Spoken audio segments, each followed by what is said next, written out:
Tau no mai, haere mai.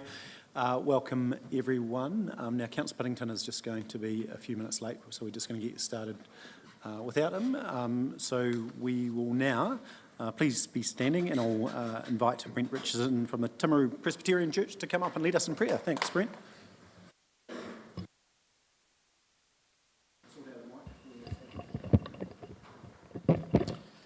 Thank you.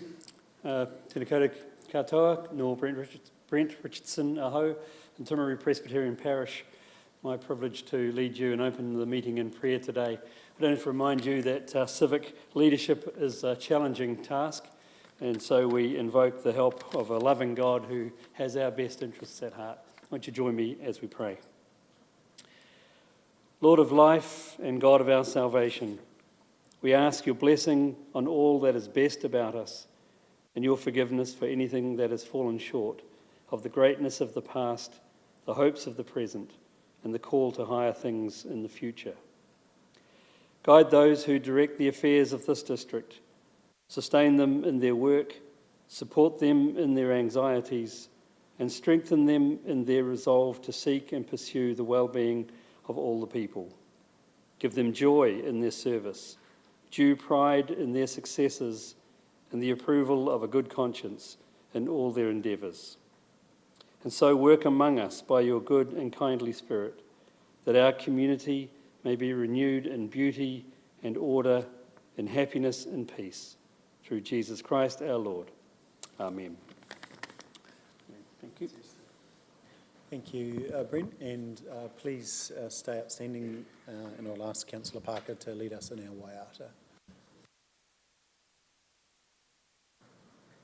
E re ra e aku wai Māori e maringi atura ki a koutou e re ra e aku wai Māori e maringi atura ki a koutou e rangi tata ki runga puri ora ki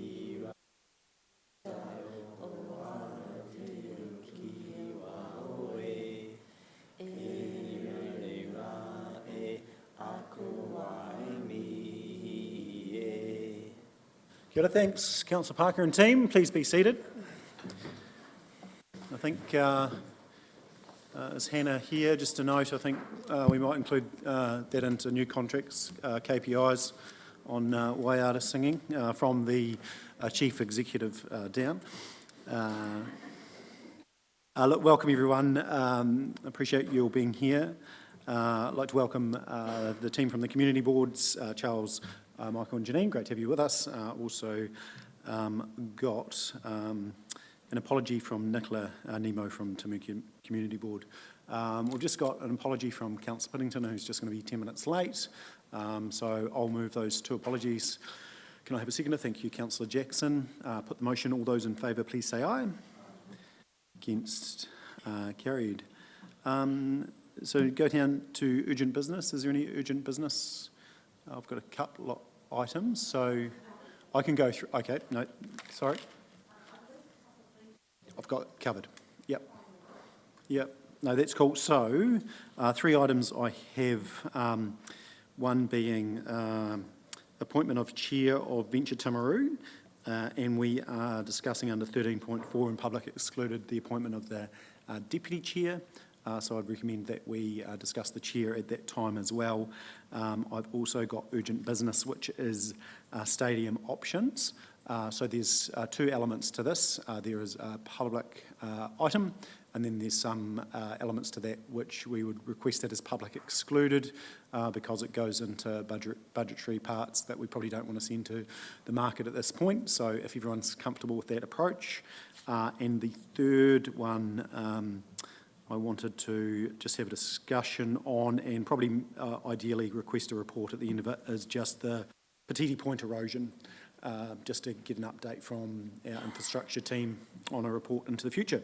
So is everyone comfortable with those being included? Yeah, so I'll move those from the chair. Thank you, Councillor Burt. I'll put the motion. All those in favour, please say aye. Against, carried. So any other urgent business that wasn't covered there? All right, cool. Move to Mine and Nature. All right, Councillor Parker, that you're okay? Yep, cool. Yep. Just in case the whole world doesn't know that it is Councillor Jackson's birthday today, 49 I believe. Thank you. We'll pick that up. Is everyone comfortable having a discussion on the age of Councillor Jackson under Mine and Nature? Yeah.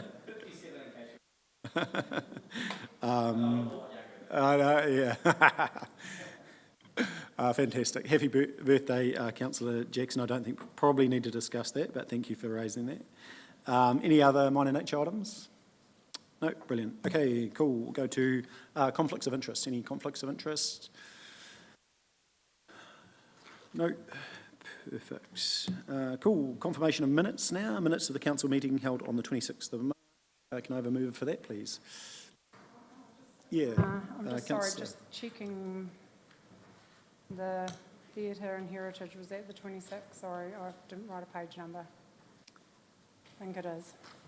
Just around the resolutions, I just wanted to question Resolution 2. It says notes confirmation receipt of cost estimates for the detailed design by South Base.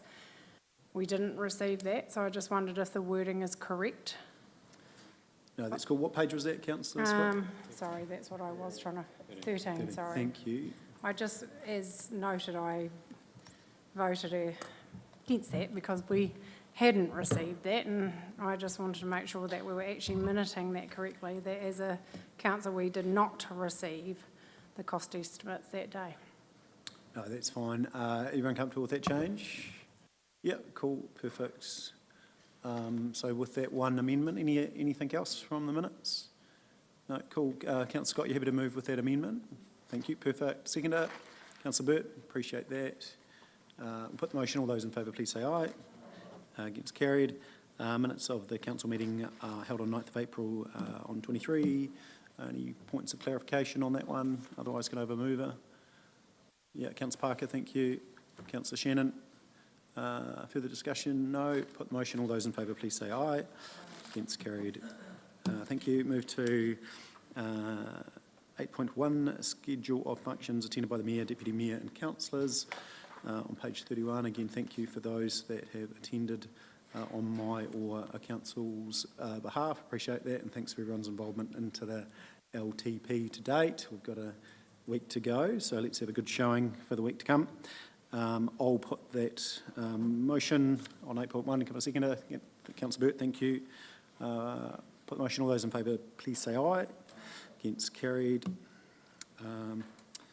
Cool. And Councillor Puddington is now in attendance, so thank you. 8.2, schedules of functions attended by Chief Executive. Mover for that, Councillor Oliver, thank you. Councillor Jackson, thank you. Put the motion. All those in favour, please say aye. Move now to reports. We've got 9.1, actions register update. We will just whip through this. Budget, and stop me if there's any discussion. There probably will be on a couple of things, and we just need, once we've closed these out, we just need to probably take these off to make it a bit easier to read as well. Budget reallocation trial, implemented in the monthly updates. I know there's other work going on. Councillor Pye, did you have a comment or question? No? No, that's cool. Moving on, trial of the opening, that can probably be taken off now, is that? Yep. Workshop with VT, we've done that. Sorry. Oh, That major event fund is this afternoon. No, the workshop, did we have a workshop? No, that was the other workshop. Yeah. That'll be my question, because Yep. it came through in December for the next 3 months. We're now in May. We had no workshop. Yeah, I think there's been other discussions, so do we need a workshop? Probably, well, we sort of touched on it. That's what I sent all last night, Yeah, and that's what we're discussing, and so we're having Later on. we're discussing that today, and also I think we touched on it with some of the SOI stuff at the workshop that we had, so I think it's probably been covered, and if we need to, I think, let's close this out, and if we need to, after today's discussion, we'll go back to it. But I think we'll close it out for now. Thanks, Rachel. Report on Ombudsman, that can be taken off now, striked out, done that. Investigation on payment option for Freedom Campers. You'll see that there's some changes that have been worked through on that. Yes, Councillor Piddington? My concern with that again is it's December, we're now in May. Other councils have payment systems in place. Why does it take 5 months? Yeah, look, what's a realistic time frame? Sorry, apologies, Brendan, I'm looking at you. Do you think we could work through? Do you want to come up for a minute? Thanks.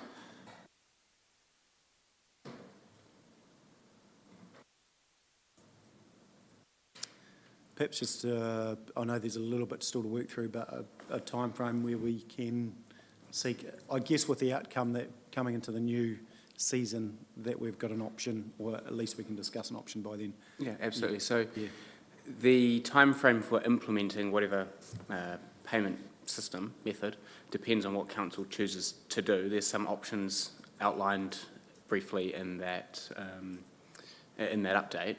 To be clear, the reason why it's taken 5 months, I don't mind saying this in a public forum, is because it took 2 months for us to get confirmation from the DIA/MB that we actually were correct, that what we were proposing was not illegal. We were ready, if I recall correctly, beginning of March, to come back to council with basically exactly that. So I apologise that there's been that delay. As it says in the brief update, there are a range of options that are available to council. Some are easier and quicker than others. For instance, a scheme charging for associated costs such as toilets and the like, versus all the way through to, say, formal campgrounds, which by definition are completely separate from freedom camping. So depending on what options council chooses to pursue depends or impacts the timeframe there. Yeah, cool. So perhaps we, in maybe the next council meeting scheduled, we just have an options paper just for more discussion on it to get a pathway. Is councillors comfortable with that? Yep, cool. And I can work with you offline on that too, Brendan. Councillor Booth. Yeah, look, we need to act on this sooner than later, because if we want to have something in place by December for summer, we need to actually know what we're doing probably by July, August at the latest. So we need to have someone working on that now and putting the options here. So actually what we're going to do with the Caroline Bay over that Christmas break, which is actually what has created this. So yeah, I don't want to see it getting kicked down the road as it has so far. Someone's got to take responsibility. So who's going to take responsibility, and when can we see some options, or is there a workshop going to happen where we talk about those options that we would like to see, and then how we go about implementing them? No, that's perfect. And I think, We'll take that on board and make sure the options come forward to the July meeting. And obviously with every option is the doability of it. How doable is it, and will it get the end result? And that's what the report, I think, says, is what income will it generate and what's the cost of actually getting that income. Yeah, so we'll make sure we cover that off. cool. And you want to be the lead governance contact for that? Councillor Booth? It's probably something the Economic Development Group should be probably in some of those stakeholders, because it's going to affect them. So That was a yes. Strange way to say yes, but that's fantastic. Thank you, Brendan. Appreciate that. So we move now to traffic management. Further work I did. See you, Councillor Shannon, go for it. Yeah, thank you. The update there says, of course, the report was presented to the committee, etc. This information is not able to be delivered. I wonder why not. And I'd hate to think that where we're at with this is that it's been avoided. Who are we talking to here? We don't. It'll be Andrew, would it? No, it might be just direct it to the Chief Executive for now. Yeah. Please. I don't want this to end where it ended, because I don't think we're there yet.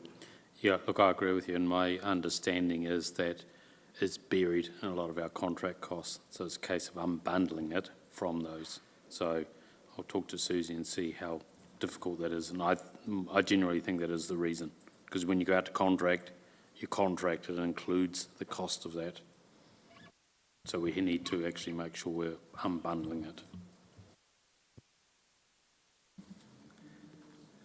Yeah, I have to find our way through a maze of road cones to get to an outcome. Alrighty, subcontracting across council.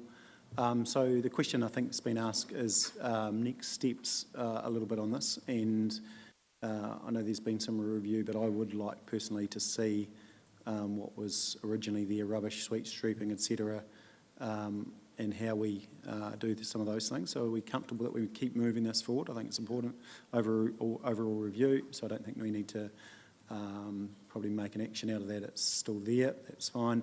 Next one is investigate subtrains, so there's work going on there. I think we talked about I think some of that was resourcing too, isn't it?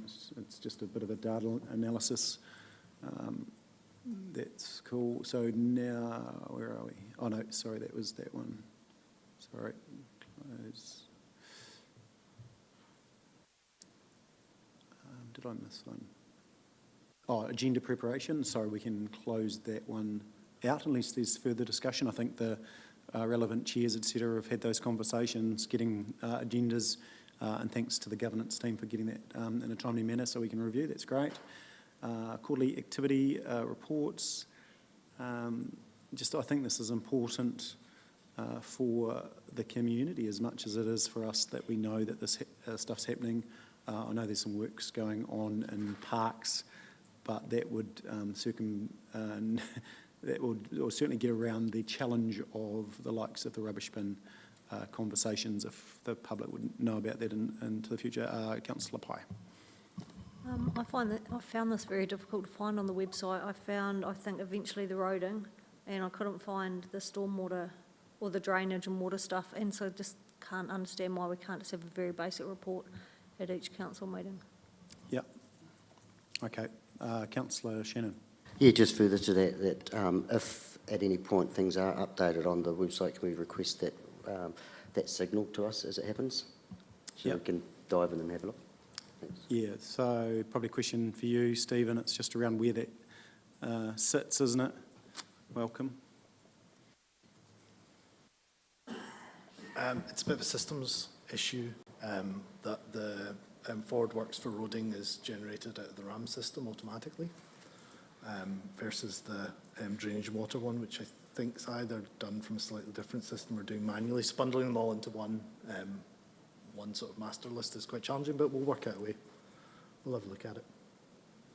I mean, one of the most useful tools we found was actually putting the geographic layer on top of that and actually showing on a map where the work was, so people could see sort of instantly where they were and what was happening around them. So that's probably where we'd like to get to, where there's a sort of a master map where people can see things. And perhaps an opportunity on those quarterly updates too. I think, some of that Facebook Live stuff with the likes of roading and waste and some of the others, team members, I think that we could continue on that outside of LTP, because I think that's probably some good updates. Got willing councillors that want to come along and well, I mean, welcome. We're certainly there to support the officers, but I think they'd rather hear, where the rubber hits the road. But we can certainly support. No, definitely. Yeah, thank you, because I think that's worked really, really well. Cool. Underutilised assets. Just to comment on that, we've got over 800 properties, so we'll be bringing those in tranches through council and public excluded. So the first tranche is available this time. All good as far as questions on that. Template for financial planning, that's ongoing, so it can stay. Social housing, that is awaiting a 17A review, so it's probably a different action, so that one can probably be closed out. Did we actually get a report on that? No, it's coming. The 17A reviews report is coming. Okay. But as far as that specific action, unless we maybe as an action point underneath that, we might just add 17A review. And I think it's due roughly the next meeting. Yeah, June. There we go. Perfect. So we'll just add that Sorry, councillor. I had a question to Scott. that one too, and that was in the 26th of March, a request for a list of council-owned properties with an explanation of why council owned them. We haven't received that. Surely that's not the Section 17A report? No, two different. So that's the one that the Chief Yeah. Executive just talked to. Yeah, so no, that's not social housing I'm talking about. You're talking about, so you want a list of what social houses we've got? Oh, no, Yep, that's easy. That's what we asked for. No, that's not.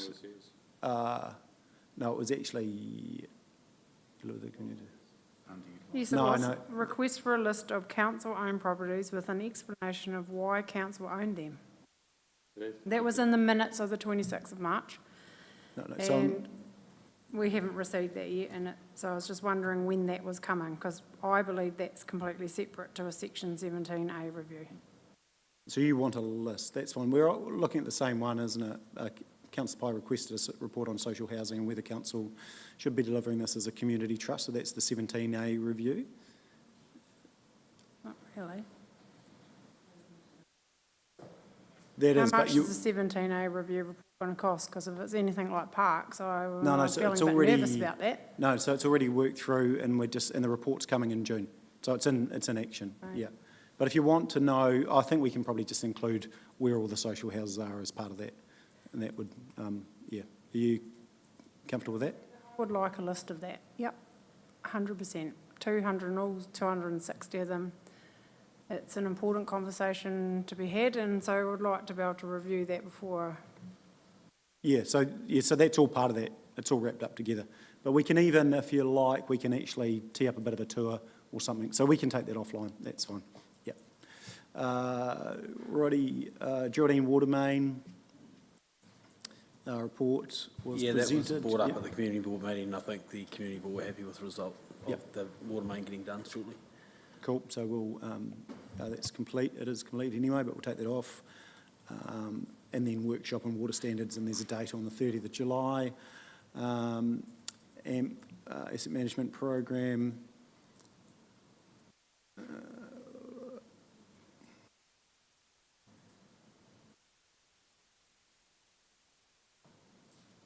My only concern around that is the timing. I think we need to fast track that. We've got a date of 17th of September.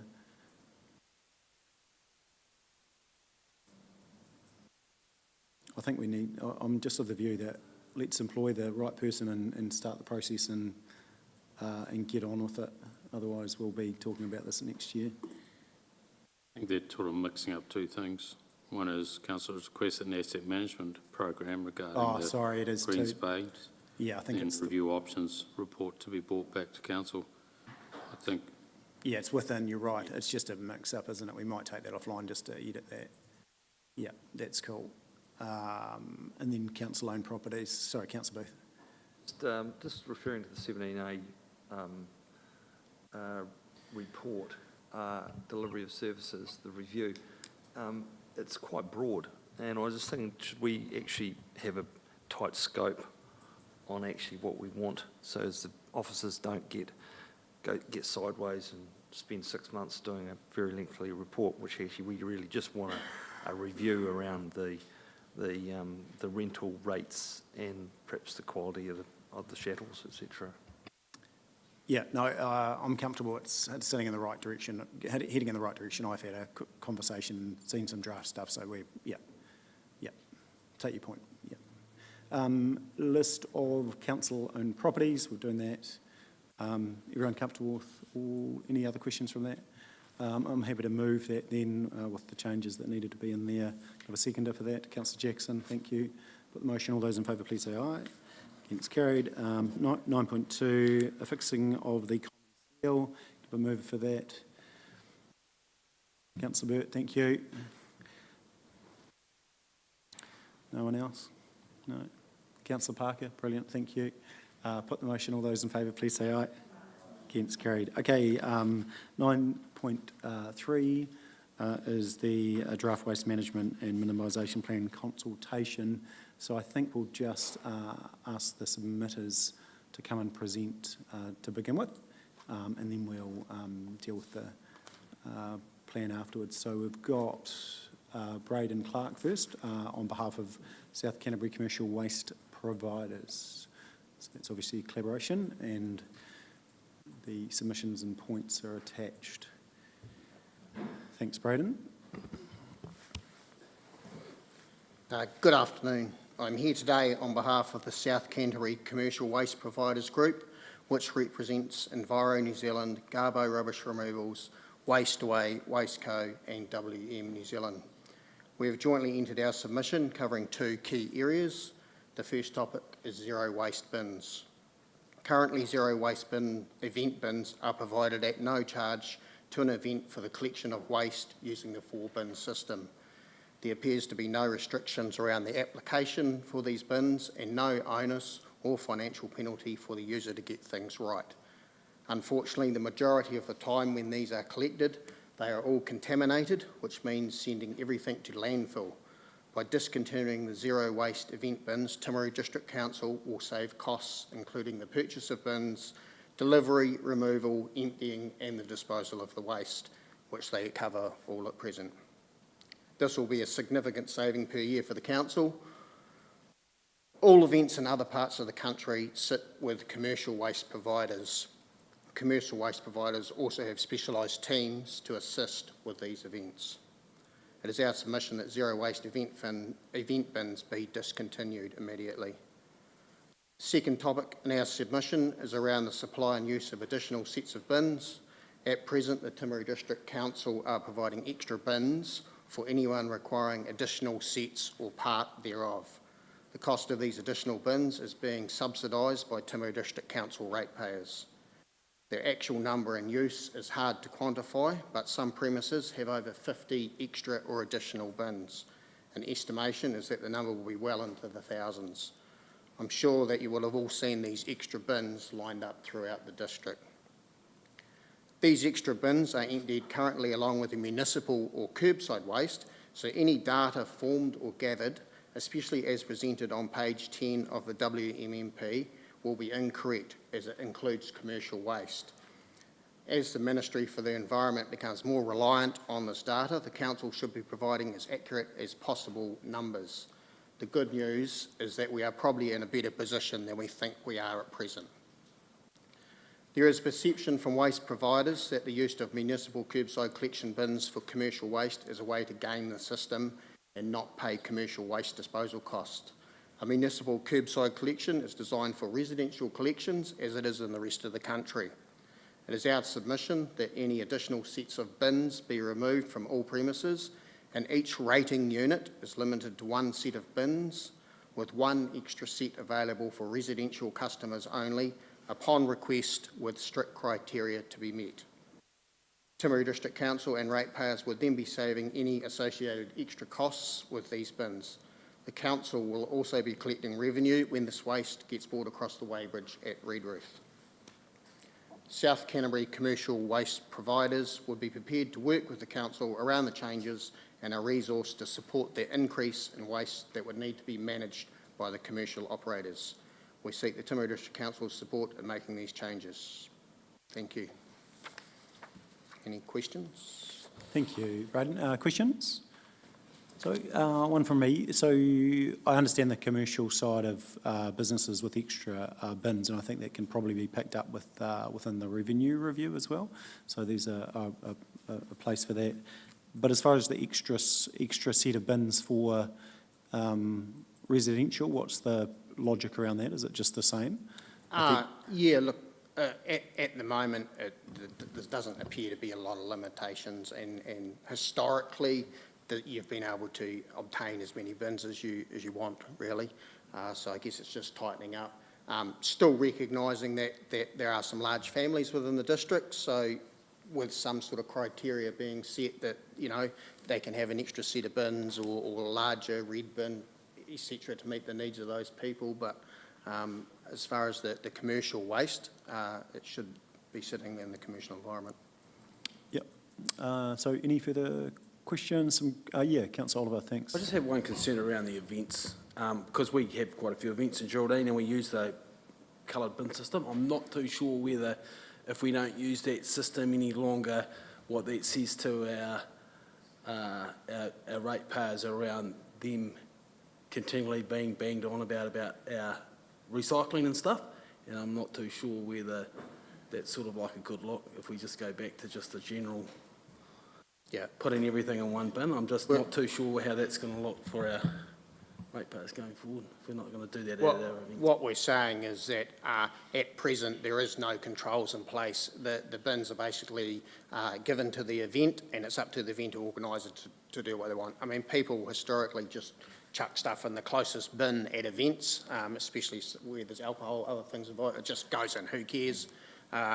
By putting it to the commercial environment, we have strict guidelines. We have people that can go there and sort the waste, you know, depending on costs and how it wants to roll. At present, all the cost associated with those bins is being covered by council. So it's reasonably significant over the year. Yeah, but there is, I take your point, because there's an education part of it, even though I take the point that it's contaminated waste and the cost that lands on council versus commercial, but there is also the element of education around, So, interesting points. Councillor Bird, I think you had a question or a comment? Yeah, it's a question, but it's in terms of exactly where Councillor Oliver was going, and we've used it before with some very, very significant events up at the stadium.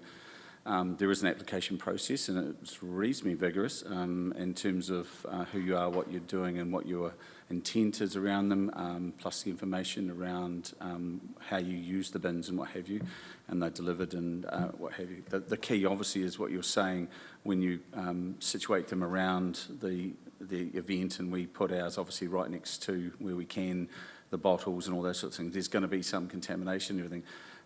So the moment we move away from that, those events that are all generally put together to supplement or raise money for the community would have to be paid for anyway by either the event or, again, subsidised by council. So you're basically saying that either way, if we're going to do it, we should go away from waste minimisation and the coloured bins, put them all into one waste stream and... No, I'm still saying using the form bin type system, but there's lots available in the commercial sector, lots of different bins and shapes and sizes. There's teams to be there on the day. There's all that education stuff happens in the commercial environment around that, and there's also the onus on the people to get it right. At the moment, it's not. It's like bins go out, and it's probably 80% of the time that they all go into landfill. At present, even with the 4-bin system. So I guess it's having that change, having some more control over it. And the risk then comes back to the commercial supplier to make sure that people are getting it right, because we're charging you to have yellow bins, and we need to make sure that you've only got yellow, because otherwise I've got to wear the cost of disposing it into the landfill. Either way, there's going to be an escalated cost, though, in relation to having someone there from your organisation to make sure it's done. Spread over an event, it's probably only 20 or 30 cents on a ticket. It's not a significant amount per event. Yep. Yeah. So I can see how that would work, and therefore, and then take the cost out at the other end of putting it into a commercial waste stream as opposed to separating. Yep. No, thank you. Awesome. Thanks, Braden. I appreciate your submission. Thank you. Righty, now welcome Brian Gallagher from Sustainable South Canterbury Trust.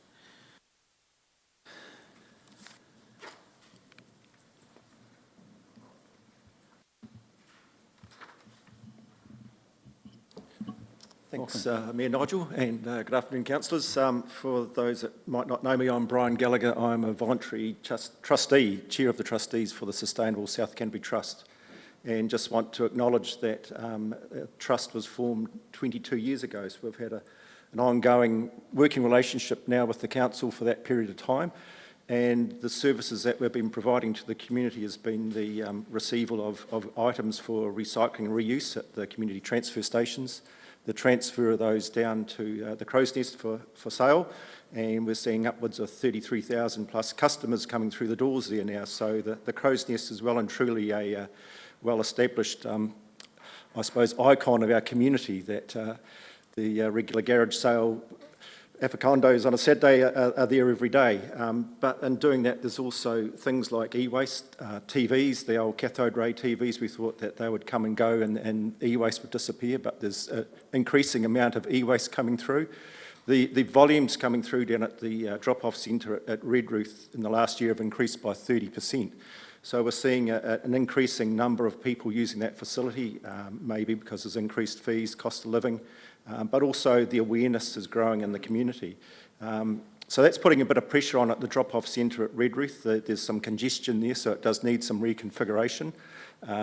We do need an extra staff person down there because there's sort of a disjointed layout with battery and e-waste drop-off and just the volume of goods coming through. It is more than a one-man job down there. Similarly, we need a bit of extra capacity at the Crow's Nest out the back because the goods come in, we're getting more than we can put through the front door, so we do need a bit of extra storage and someone to manage that. So we look forward to, I believe there's levy funding that's available to the council for waste minimisation, and I think that what we're doing fits within that umbrella. So our contract, we're currently working through that at the moment for renewal, and we trust that that will continue. I think the model works well for what we're doing. It's a blend of input from council. We get probably about 27% of our total costs funded from council, so the balance we fund through sales and other funding that we can raise as a trust. So that's the reason why it was set up, because it's got that ability to be a bit more flexible in how it works. The Trust is very happy to support the action plans that are in the waste minimisation management plans wherever we can. We haven't had an opportunity to sit down with the writers and have any input, so this is the first part that's unfortunately a bit formal, but certainly willing to be flexible in what we can offer for the community. And looking at our site down at Redruth, we've also got the Eco Centre that's come on board now. There's a number of activities that are happening there that are starting to evolve, like the repair cafe, clothing swap, getting kids involved in the Crow's Nest. So there's a bit of extra work that we're funding. So again, some minimal hours, maybe 6 hours funding from the waste minimisation levy could help stimulate that further. So it's a facility that's starting to grow and morph into the community. Other activities that are down there, we think that as the site is growing, it needs a bit of enhancement. At the end of Redruth Street, we've got an empty section that looks pretty ugly at the moment. It's sort of a bit of a dump site. So enhancement in fencing and planting. The scruffy area beside the scrap metal place, ideal for a bit of wetland planting. So we've got the opportunity as part of the waste plan to really enhance the area a bit further, and also recognise the future developments that the Trust is doing with the Eco Centre. So with the Raptor Trust, it is becoming a destination. Just also some consideration to the closed or contaminated landfill. We are on the old Redruth landfill, and there has been a band-aid put on the coastal railway line by Kiwi Rail. Long term, that is probably a temporary fix, so I think as part of the long-term plan, council should also be looking at investigations into some shoring up of that southern beach with rock groins or something, just to provide a bit of long-term buffering. It's something that's not going to happen overnight, but I think it's longer than the 10-year plan, so doing little bits now and often will certainly help. Just finally to wrap up, and it's probably also something that could fit in under the long-term plan, is the Trust is looking at a pilot project using the United Nations Sustainable Development Goals, which are sort of a guiding template. They have been used globally, and some of those will relate directly to waste management and waste minimisation, but the Trust is quite keen to develop a pilot project for Timaru. We've got some talks happening with a tech partner at the moment, but it would require local government, regional government, central government and other agencies to develop a pilot for sustainability for Timaru, because we must realise that our economy, we've got a number of exporters and businesses that they're reporting to these templates. We are part of a global, even though we are a small community, we are part of that global community. So that's something we'll probably bring back for the council to agree in principle. No commitments, but certainly the opportunity to develop a pilot, because I see there's just so much duplication and replication of these sorts of things around local authorities that if we can develop something here, what applies in Timaru can apply in Christchurch, can apply in London or New York. So there's generic messages. So if we can develop something with the help of others, then that's certainly for the benefit of the Timaru community and our New Zealand and marketability. So thank you. Brilliant, thanks, Brian. Councillor Oliver. I'm just wondering, where does the e-waste go? Does it still stay in New Zealand or does it go overseas still? I'm not sure. We were breaking it down. It goes through to Amberley, I think, or Christchurch. From me, I'm not 100% sure, but that's something I could find out. But it's broken down into that scrap metal. The high-value alloys and the computers are certainly worthwhile doing. Like, the only reason I ask is there's been some pretty horrendous documentaries of it going overseas and seeing some stuff, and I'm just concerned that why would still send that overseas and allow that sort of thing to happen when we could probably not allow that to happen. Yep, no, I'll certainly find out where it's going. Further questions? No, really comprehensive submission, Brian, anyway, covered everything, so, good food for thought relative to our own submission and some of the things that are being done down there, so appreciate that. Thank you. No, all good? Thank you. Perfect. Thanks, Brian. Cool, so we'll go down to the report and welcome staff. Who's speaking? Is it Justine? Or is it Grant's not here? Is Grant here? No.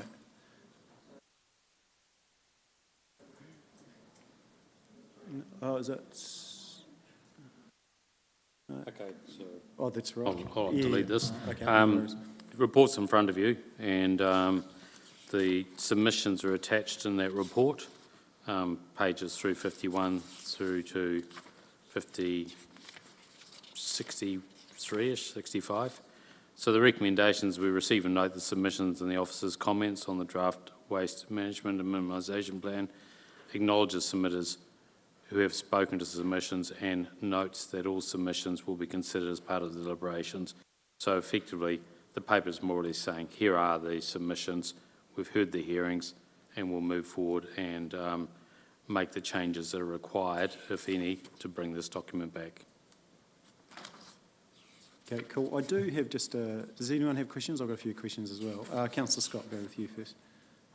I just wanted to acknowledge John Mackenzie's submission too. I thought some points in his submission were excellent, and it sort of goes back to that public education space, which I think we quite often talk about. And I think, I raise the concerns we only have 2 educators across 3 districts, and I wonder whether that is too little. We're not seeing improvement, we're seeing contaminated bins and people not doing it right. So that public education space, we probably need to consider our educator numbers. And the other area that quite often comes up, and we've probably heard it a lot in our LTP work, is the stickers on bins. And we're told that it's a significant cost, but what is that? I would actually like to know, what is the significant cost? Because we've been asked that a lot. I know, on our market sessions and all that, people were saying that's a solution that people were bringing to us. So I'd really like to know what is a significant cost. And versus the life of a sticker, because they have a long life, don't they? Probably as long as your bin lid. Councillor Burt. I was just going to say the practical implications, especially after Braden talked to us there about how many hundreds of them are around there, but also the accessibility to private property to put them on, because if you don't go and put people and knock on the door and talk to them, it'll just be thrown into the rubbish tin itself and not get on the bins. The cost of that is massive. What?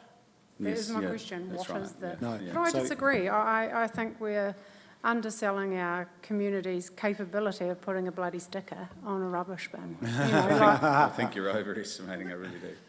Oh my God, Peter. Yes, thank you. It's both our gods. Okay. I might be a bit simplistic, but don't the bins go out on the street once a week and we could put the stickers on them? I think we've got to do something. I agree with Stacey. Sitting on our hands isn't the answer, and maybe the sticker thing is educational, and maybe there's a cheap way to get recyclable stickers if we think outside the box. If we think outside the bin. So I think one of my questions is around just transparency for councillors around waste levy funding. So that's an opportunity to fund some of this stuff anyway. So I'm sure, and I know that we're looking through the education. I think there was another cheaper alternate in there somewhere around education, so let's just weigh that up and see what waste levy is available. My other question was similar to Councillor Scott's, which was, are we happy with the educators and what they're achieving through the contract? So I think that would be interesting just to know. My other 5 questions were the first ex-rentals Timaru one made a comment that people don't require a green bin, and that was interesting because they come in sets, but can people actually say, I only want a red versus a green? It's beyond ridiculous. My flats don't require green bins. I know my own place, the recycling is half full and green emptied now because of the new bins. Do you think so? Thanks, Jackie. Appreciate that. Sorry, I've just checked with Justine, and Yeah. the confirmation is they don't have to have They a full don't set. have to. But they would still need to be paying for that full set. So you don't get a discounted rate if you choose not to have a green bin. But they still have to pay for it. Yeah, gotcha. Yeah, Okay. but they can choose not to have that green bin at their It might be property. breaching people's rights if we make people have a bin. Nigel, what do they do with their food scraps? Or they'll be putting it in the red. Yeah, we don't want to encourage that, so I'd No. hate to not encourage not having a green bin. And I think it's how much power we do to make someone have a green bin. But in a perfect world, we'd like people to have a green bin. They would actually probably compost it themselves. In a flat that doesn't need a green bin. I think you're being overly optimistic. Because weren't we looking at green, we were looking at the disposition of green waste to, because we need to because of our greenhouse gas issue and carbon credit aspect. If we have this unknown amount of green waste going into potential red bins all over the place, that actually flies in the face of that.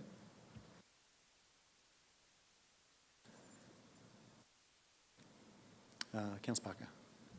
I just want to follow up with what Braden was talking about, commercial and events waste, and about the quality improvement moving forward, looking at this with the amount that is not going into landfill if it is done by a commercial entity, rather than contaminating waste bins. So I think there's definitely credit in looking at this. And just because it's been provided to events for many years doesn't necessarily mean that it is the right way to continue with our waste minimisation for events.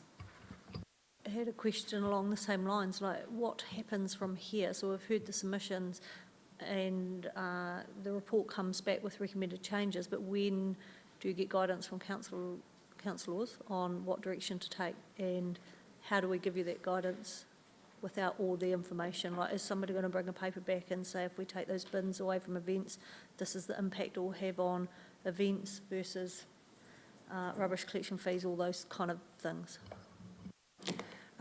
Yeah, so based on what your comments are today and things is the team will review the WMP along with all the submissions, and then that will be presented back to you.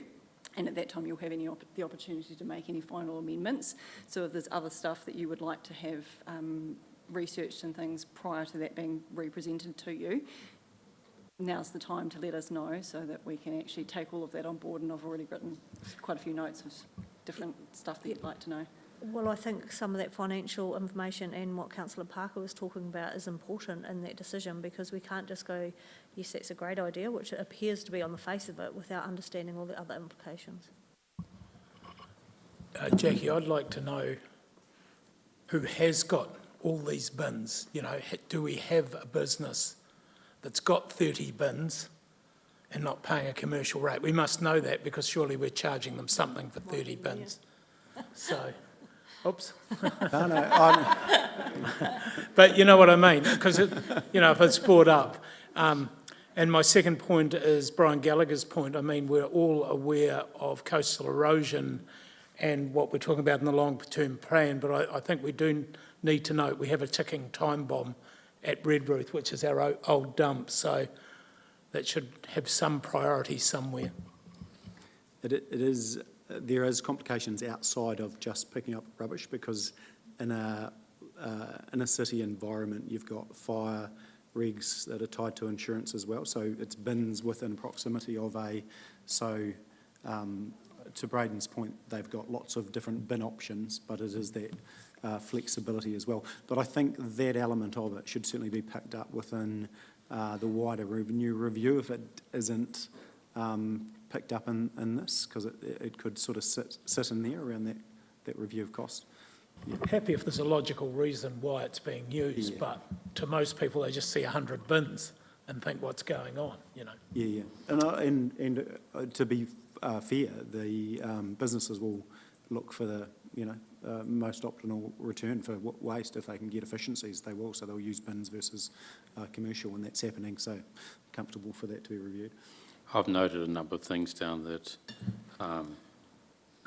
to be reviewed again, given we've heard from 2 submitters, and to come back with council on this is the reason why or why not, or this may be a good idea.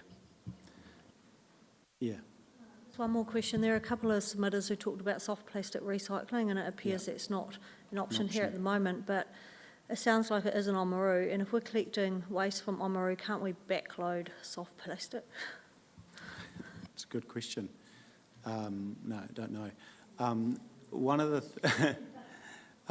things, and I've been lucky enough to be to a couple of things where Braden's presented on some of the options that they now have, but 10 years ago some of those options weren't there, and so actually the more environmental friendly option was to use council because they had 3-bin system, whereas now the commercial options are a lot better as well, but people were utilising council system because it was actually better for the environment.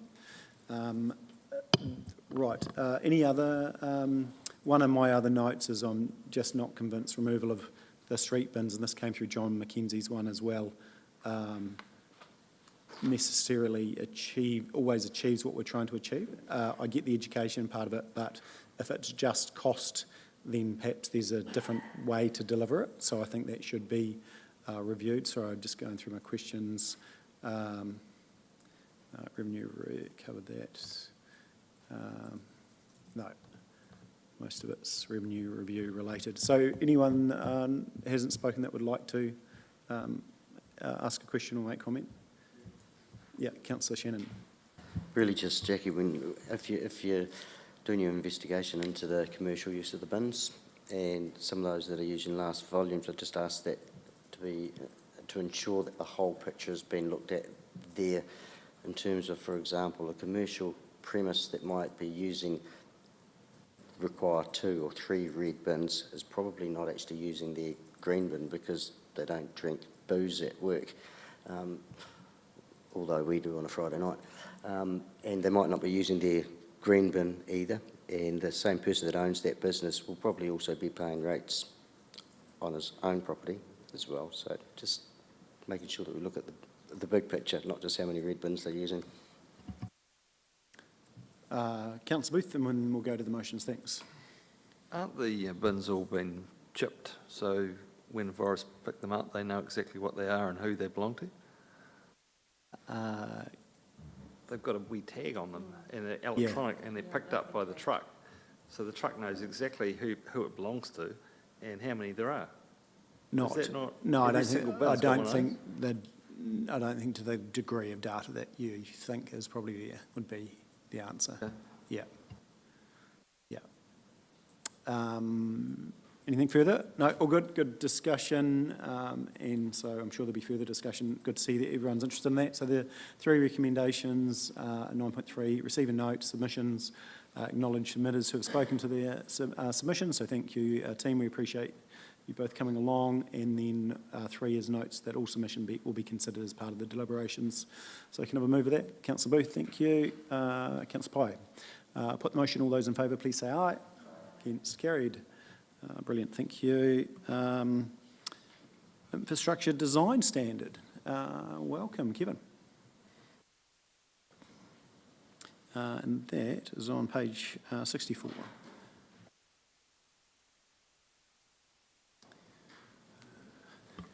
Thank you, Mayor, for having me.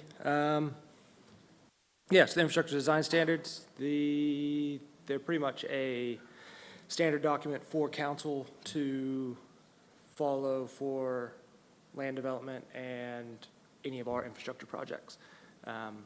Pretty much a baseline that we would stick to and that we want local developers to follow.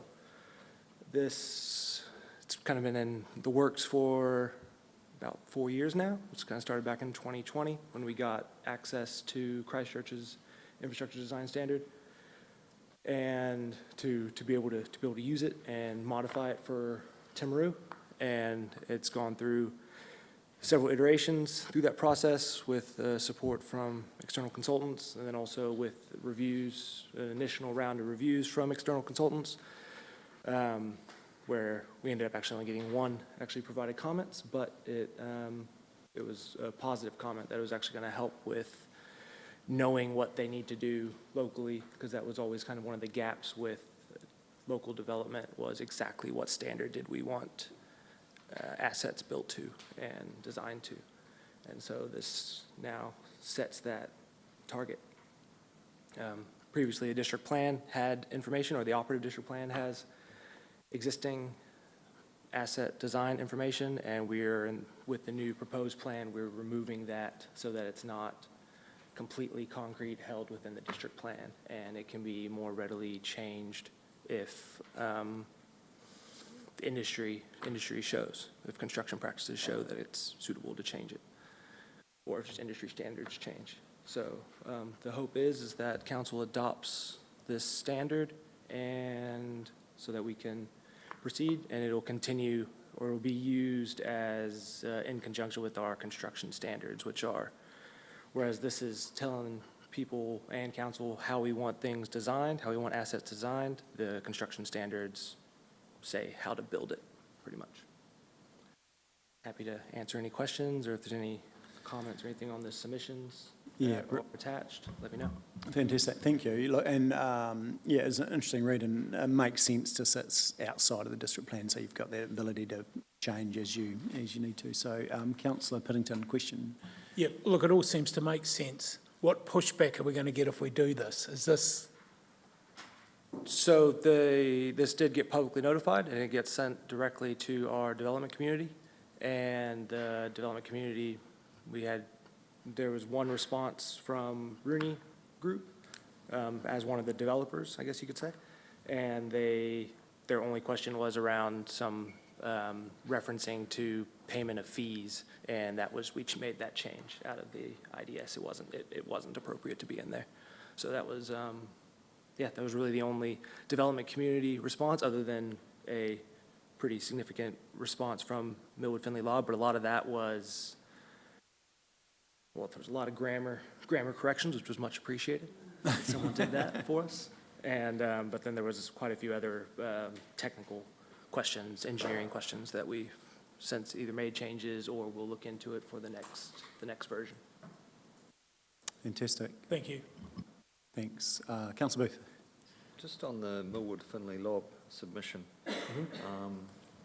Appendix 1, Figure 3, can the water be coloured blue and stormwater be coloured green as industry standard?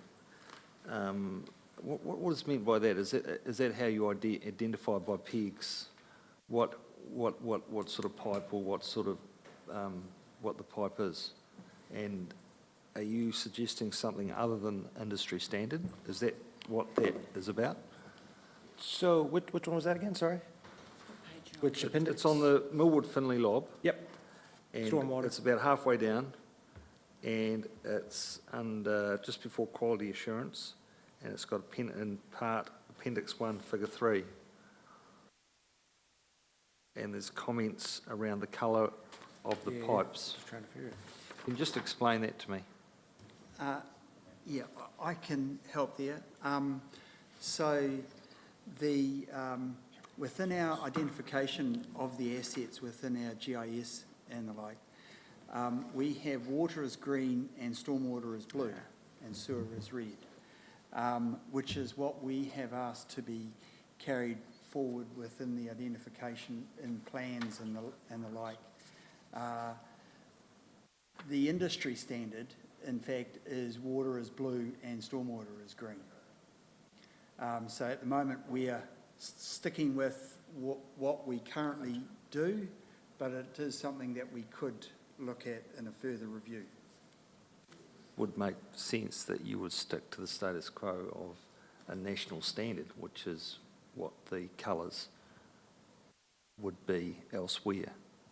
Yeah, the current status quo is not what is done, and people do different things. There's, full lines, dash lines, there's all sorts of different shades of the colours, but it is generally, I would say generally outside of, that they use water as blue and stormwater as green, whereas we actually do in our GIS it the other way around. So at the moment we're in the IDS leaving it as the status quo, as it currently is, but we certainly can look at that in a future review. Confusing if it was hot and cold water, wouldn't it? It can be a bit confusing as long as it's not water sewer. Is it a cost why we're not doing it immediately? I'm with Councillor Booth. It seems dumb that we're the complete opposite of the national standard. So we're not doing it because of time or cost, because it's an easy fix. Surely we do it. Yeah, no, it's not a straight easy fix, and there is a cost to it, to change. All of our GIS and everything else is all as it has been for all these years. I don't know who came upon that colour in the first instance, but that's what it is currently. I also... Yeah. I also support Councillor Plenton and Booth regarding national standards and best practice, and that's what we should be striving for. And I think it's definitely something that we need to look at and get on board and aligned for a national standard. Point taken. Yeah, thank you. Councillor Shannon. Thank you very much. I really like the whole idea and actually what is happening here, particularly like, as Mayor Bowen said, sitting outside of the DP so that you can potentially revisit it every couple of years or even more often if you want to, I suppose. One of the questions I had, really it was in my head when you were saying involvement of district surveyors, engineering and construction firms, etc., which is great. You didn't get a great deal of feedback, but the feedback you got here was excellent. Was it, from what I can read, did it go out to all firms? So it was publicly released as well. So it was publicly, yes, but you also went directly to some. Yes. Yeah, we went directly to all the local surveyors to all of them. and the ones that do work in Timaru District. Oh, you did, great. Yeah, that was just a question that I had, and I couldn't help but think, and this is not just for the IDS, what other opportunities are there for us within council to develop similar standards, similar plans that we're otherwise bound by regulation, but still would be useful to for procurement, even outside of this, that could sit outside of legislation or regulations, what have you, that we can go back to every couple of years. I just couldn't help but think about what other opportunities are there to develop the same sort of thing. We definitely can. Really We do have our construction standards, which do get reviewed on an annual basis, and the construction standard drawings are used by local contractors and by council alike. So that's brilliant. And the level of detail within this, will this even, for example, say a new road or redoing a road or a footpath that services, for example, into the future, maybe somewhere other than they are where they are now? Is it that level of detail? For example, if you're going to tear up a road like we did down Ewan Road, Bridge Best Drive, which is absolutely beautiful, if you were to do it all over again, would you put the services, what have you, under the footpath rather than under the road, for example, under our least expensive asset rather than our most expensive asset? Just thinking about those sorts of things. Yeah, so it does dictate that the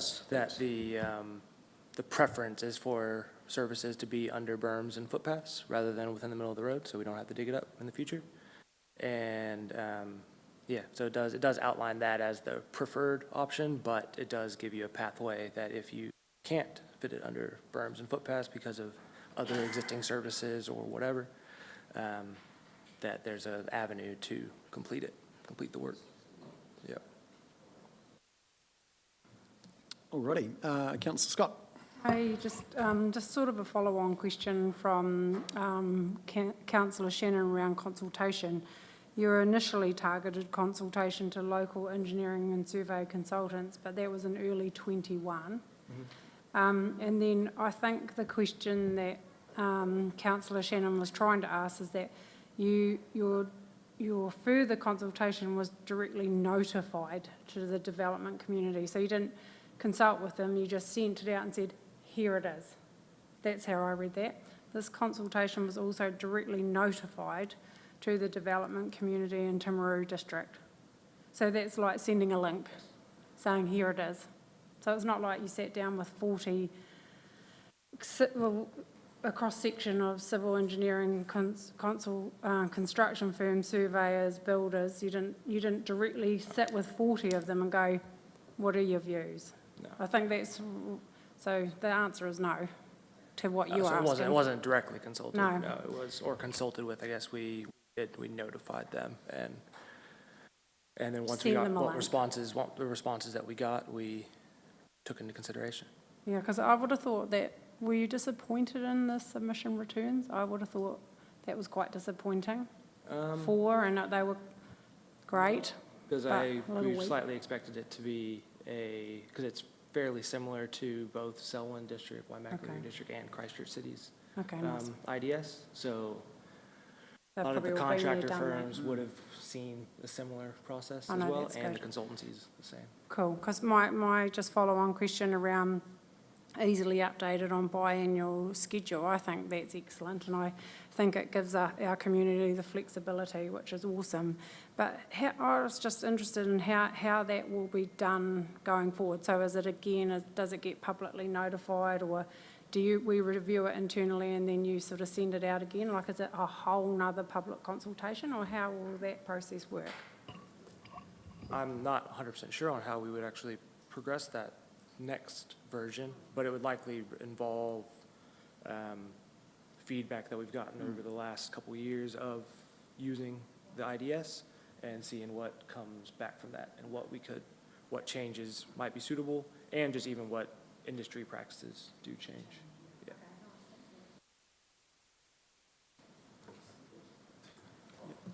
I'm just happy to move option one. I'm happy Accept to. it, and subject just to consideration for what I spoke about. Yeah, fantastic. Thank you. And can I have someone to second that? Councillor Parker. Any further discussion? No, put the motion. All those in favour, please say aye. Cool. Awesome. Thanks. Good piece of work. Thanks, Kevin and Grant. Appreciate that. Thank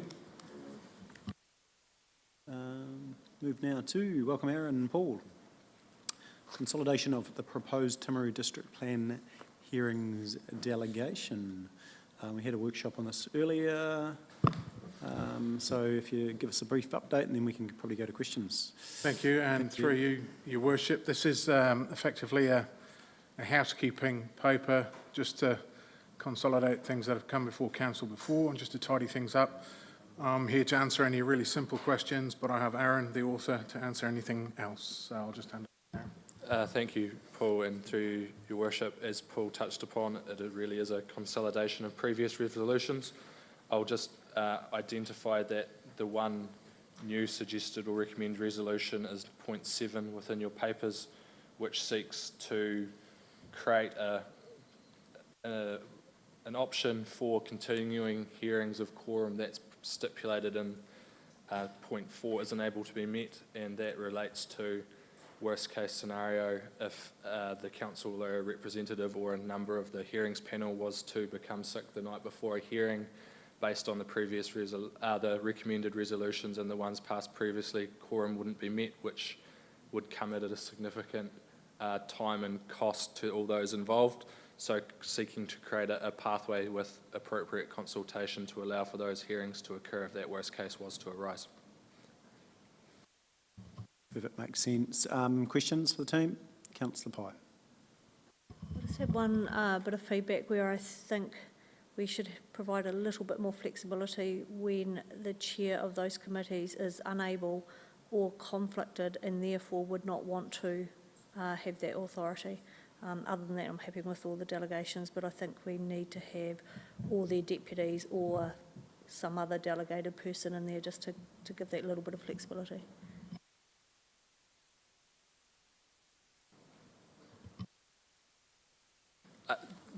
That's easily achieved through amending the recommendations as per any requirements to meet that obligation. Yeah, so are you suggesting we need to amend that? I just think they all should be amended to include all the deputies of those committees. Yeah. Yeah. That's fine. Everyone comfortable with that? So any further questions? Sorry, Councillor Scott, you should probably technically, we didn't touch on it, but did you want to be excluded from this? Yeah. Yeah. So we'll just for technicality, just to keep it safe, we'll just note you as a conflict. And so, Councillor Pye, with that amendment, are you happy to move that? Thank you. Seconder, Councillor Shannon, perfect, thank you. Put the motion now. All those in favour, please say aye. Against, carried. Perfect, thank you. Thanks, Aaron, thanks, Paul. Annual plan. We have Stephen, got Andrew's away today. Welcome, Stephen. Lots of numbers, questions for Stephen, team. I've got a little bit of backup here in case anyone asks any questions. So these are our key indicators up till 31st of March 2024. It's an important date to note because things may have moved on since then. It outlines major activities and issues that have happened over the period, and we've got people dotted all around the room that are happy to answer any specific questions you might have. Perfect, thank you, Stephen.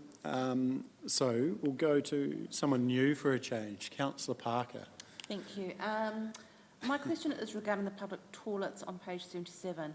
So I understand we've gone out to consult with the public already, and although we have not got it confirmed that the costings haven't been completed, and we're not sure whether they meet the Ministry of Business and Innovation and Employment grant. So it feels like we should have maybe got the costings, made sure we met the grant details first before going out to the public for consultation. I could get someone from property to speak to that, but just to know, it wasn't a formal consultation. I know this is a bit of pinhead dancing, but it was just sort of seeking public feedback about what approach they preferred. Thank you, councillors. The process was actually part of the city town in the first instance and was handed to me partway through, and there had already been a request out for some concept ideas from 3 local architects. We have received those. The panel has met. Of the 3, unfortunately, there were some issues with compliance with some of the scope, so we've actually been in touch with the 3. We are now working through that, and I am also looking at the costings in more detail before we take any more further steps forward. And it might be that we have to contact MB and just get a time delay, because we were supposed to have, it's actually on resource consent or building consent, and because the scope didn't meet, or the applications that came in didn't meet the scope as in placement on the site, we just quickly moving through that now to actually speed that up and get it back on track in time-wise. So on reflection, that scope and where they were going to be placed came back to our communication to those designers? We weren't clear? No, we were very clear, yes. Okay. Yes, yeah. So I think it was more a case of ideas that came forward from the local architects just expanded on the scope. So they thought about the whole design of the area as opposed to just the placement of the toilets. It was quite clear where we wanted them to be, but they were placed in different places. So not that there was anything wrong with the designs, but they had expanded to look at a wider area than just the toilets. So it was actually dialing that back and then going back to have a talk. So we're in the process of doing that now. A little bit of scope growth. Councillor Booth just raised his hand, just so we'll come to you in about 10 minutes. Councillor Booth. Just wondering, through that concept process, have you shared any of those concepts with the CFD group, or anyone associated with that? Because I just don't think I've seen anything. So no, not at this stage. So because they were non-compliant, what we want to do is be able to go back, have a chat to the three and see if we can actually get some concepts that redrawn, and then we'll actually bring them up to the CBD group. So I can move quite quickly, expediently. I'm working with Rosie and the team, that with Rosie in the first instance in infrastructure. And as I said, we're just going through, we've come to the conclusion of what we need to do going forward, and as soon as I can tidy up those designs and then get some numbers, I will make sure that they come out through that group.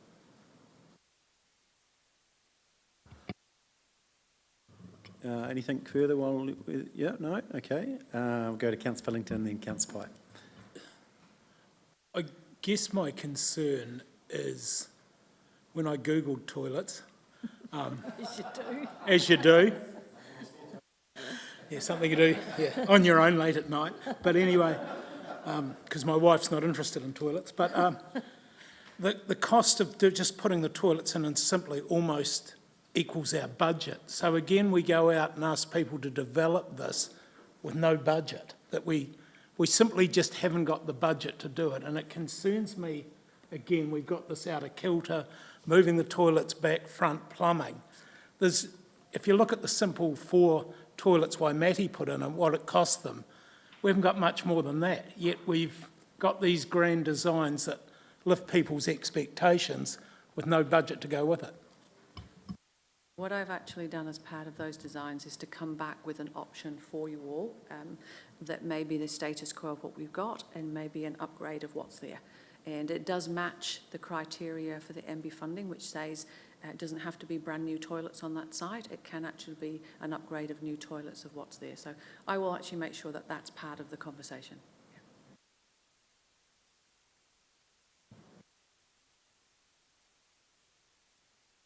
Yes. No, you go for it. Just for clarity, it's unlikely now we're going to get any new toilets. With the designs pinned to the toilets, we're just going to upgrade the ones we've got within the budget. No, I said I would come back with the suite of options for you, and then you still have that choice with the numbers of what you might like to do. So it was part of the city-town consultation process with stakeholders around the new square and the toilets. So I've picked it up from the infrastructure. I'm looking at what's actually happened with those designs, reorganising them, but also coming back to make sure that you have an option which is not the do nothing, but it is just a makeover with the funds that are available from the tourism grant to make over what is actually there without taking those toilets away. I guess I get a bit confused, Nicole, because one of the very first things we did with City Town was put a big stage up there at an exorbitant cost. We went through all of that, and the people came back and said, we like the square the way it is. So it was dropped. Then somehow, 2 years later, we're redesigning it again. So it confuses me, and it just seems like a waste of money. Again, I can't talk to some of that. From the city-town perspective, I wasn't involved in those projects at the time. But I will make sure that, commenting today, that I come back with that option for you that's dialed back from what was then designed for the city-town. But it is a stakeholder conversation, and as Councillor Booth will be aware, he was there for some of those conversations with the stakeholders. But I will make sure I come back with that suite of options for you. Righto, team, we've been caught on the loo, and that's only page 1 of a long report. I just like to ensure, make sure you're not running off on a different tangent, a tangent that perhaps is not conducive to the key stakeholders, which are the people in the CBD. And I mean, I've been to lots of towns, and you look at they've got these new modern toilets. We push the button and it opens up or whatever, and it's all very private. They're not that big. Let's not reinvent the wheel. It just needs opened up and made a public space that is safe and practical, and don't overthink it. Anyway. Does anyone have questions maybe on finances or anything like that? You go there, I have got one about one of the KPIs. So just probably a question for Mr. Cooper. He's not listening. I just wonder if we've got the KPI right for the land use consent monitoring. It looks like, I shouldn't say an epic fail, but that is what it looks like, and that we're way off the target. But I wonder, how many land use consents do we actually have? Like, is 150 10% of them, 90% of them? And how many are one-off land use consents, like getting a consent for earthworks to build a shed that you're not going to have ongoing monitoring for, they're just done and dusted? Because I kind of want the environmental services team to look better than that. Trying to help you out.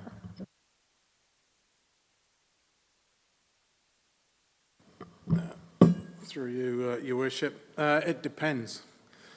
On the complexity and the nature of the project, as you've alluded to, and also on our ability, resource-wise, to get out and do that work. So it's been, when we're facing high workloads, less monitoring is done. It's the sacrificial lamb, if you like. But when things calm down as they are now, and we're starting to get staff who are gaining a bit of experience and getting a better feel, we're starting to do more of it. We're also trying to recruit for a compliance officer, or have been. We haven't managed to do that as yet, but that would be the sort of work that that person would do, as well as the monitoring, other people within the consents and compliance and monitoring team would carry out. Yeah. So again, I kind of go back to, is a number the right measure, or should it be a percentage of consents? Because 150 in one year might be only 10%, another year it might be 40% of our active consents.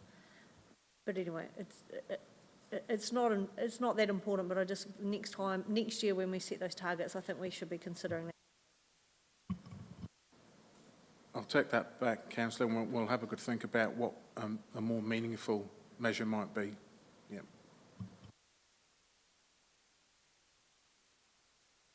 Thank you. I just have one question No, around the you go art for it. gallery. Actually, I just note in 4.1 there was damage to the artworks from the leak due to the remedial works. Did it say the artworks? I just wondered, was there a cost to that? Like, was it significant? Impact of remedial works from unexpected leakages into the storeroom resulted in urgent rehoming of artworks. Did any get damaged? I suppose that's my question. Rehoming. I know, that's interesting, isn't it?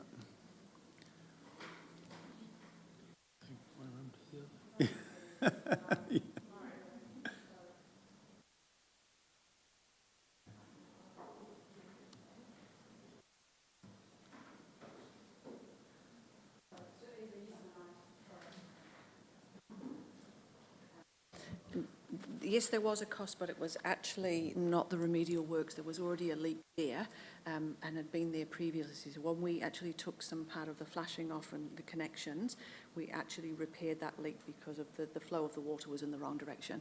But it did cause, when they did some water blasting, that's when we actually found the water had gone under and then had gone down. So it was unknown. It was very unfortunate, but has ever been fixed, but has been fixed as part of the project. Yeah.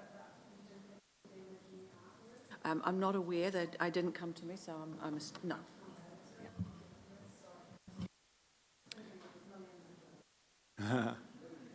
Alrighty, we'll go Councillor Booth.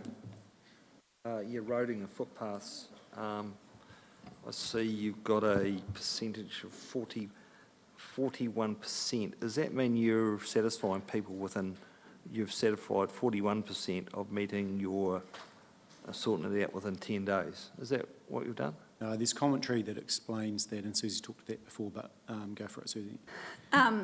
Yeah, so that's in response to customer requests responded to within 10 days. So no, it's not, we're not meeting that target. We are physically getting on site and looking at the issue much sooner than that 10 days. There's currently just an issue with the way the system, it's an API system that runs between one of our asset management systems and our customer request system, and we haven't quite got the time date stamps right in that system yet. we're hoping to be able to get that sorted up and do a refresh before the end of the financial year, which will show a much better response rate. So like last year, I looked at, it was 70% was the satisfaction rate, so 41, so we I think it's the measure. The measure is service requests responded to within 10 working days. Yeah, so what they're reporting here is they've been completed and they are fundamentally different. Right. And therefore the system needs to be changed to pick up the responded to date. Yep. And I'm confident that when you do that, this percentage will just climb.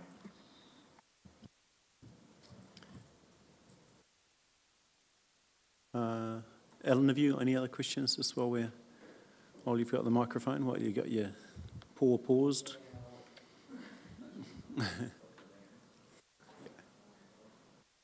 I was keen to talk about the bridge, but I don't. You've only just sent me the email, so I'll probably talk to you about that later on. Obviously, looking at the numbers, I'm just continually astounded how far out of budget we are continually. It's quite depressing, and the fact we built a long-term plan around numbers that aren't right, and that will just spiral out of control as it has in the previous other long-term plans that we've done when we've reviewed them. So I'm very conscious of that, and I'm concerned where we're heading, and I just want to know that when we set a budget, it's going to be actually real and something that we can be achieving somewhere within 2 or 3%. Not, being 10% out on income and 10% out so overstating our income, understating our expenses, and that has been a continual trend. And it has to stop, because we're just kidding ourselves. If we're making decisions around numbers that aren't correct. And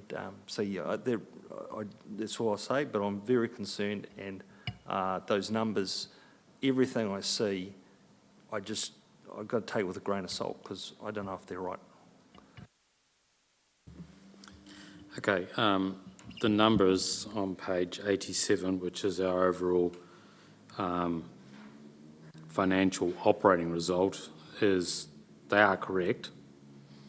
However, I would suggest there were a number of timing issues in those budgets, as have been reflected, plus some assumptions that were obviously way off. So if I quickly go through them, the subsidies and grants were 7.9 million off track. And that is listed on one of the pages. The major one there is the stadium and the theatre heritage. Theatre heritage accounts for close to 6 million of that, 7 million, and the stadium is another one. The fees and charges, again, I think we've been overzealous, as you say, but we are down in a number of areas, particularly building consents. They have significantly dropped off. Paul could actually give you the numbers there, but there is a vast reduction. Similar with other revenue. The financing, obviously it's positive. We have actually invested additional funds because we have lifted the cash we are holding, plus we're getting higher interest rates. Yes, that could have been predicted, but it wasn't. So the revenue, the bulk of that 8.9 is actually about the grants and subsidies, and also the tailing off the economy, particularly on building consents. The personnel costs, we're over 1.3 million. Now, two factors going on there is we haven't capitalised our staff that are working on projects. Now, historically, this organisation's done that at year end. We need to get to a process where we're doing it every month to give councillors more comfort in our staff numbers. Plus, we have also, we've got better retention of staff, and we also have a vacancy factor in there that isn't matched with the vacancies. The depreciation a year end, that is going to go higher than budget, again, because the budget was set wrong. And you're right there, Councillor Booth. The capital coming forward wasn't taken into account. The finance, our borrowings, we're paying higher interest. So the budget was set on lower interest rates. And other expenses, we managed to pull that back during the year. The last 4 or 5 months, we've pulled that back, and we're confident we'll come in just slightly under budget. So going forward, again, we've been testing our assumptions. So just in the last week, I've gone through other expenses, is that the right line? Other expenses with all the staff, the Tier 2 and 3 managers. There's some ups and downs there, and we're about to pull that together to get a final figure. The staff costs we met this morning. We're concerned about those. We've got a budget of 31 million in the LTP. Currently, it looks like we're at about 32 million, including vacancies. So we're going to look at those vacancies as to whether they should be filled or not, to try and get it back to what it should be. The revenue, I think, again, we've got to have another quick look at that, but I'm pretty confident it'll be okay this year. So you're right, the budgeting needs more attention, and the budgeting needs to be a lot more accurate. Will we achieve that in the 24-25 year? I think we'll still have variances, because I don't think we'll get everything right. The other thing we need to do is phase a lot better. A lot of this phasing is on 1/12, so you're going to get timing issues all over the place. That's where we're at the moment. Capital next year, we're showing here on our capital, we're actually, we've got an 8.6 positive variance year to date. And we are predicting we only achieve 47% of our capital. Now again, that needs another going over. There are a number of items that, like the theatre is a big one, and also there's some stadium stuff in there, but we do need to pick it up. Now there is also a season for doing some of this capital, and that season is never put into our budgets. It's actually all done again on 12th. Our capital plan for the 24-25 year, the auditors are about to audit the doability of that. My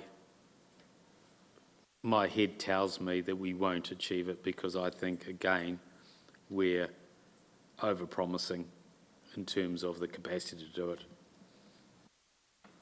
And now that sounds very encouraging, and but obviously, in order for us to make some informed decisions, we need to have some real numbers, and that's my biggest concern, as it will be yours.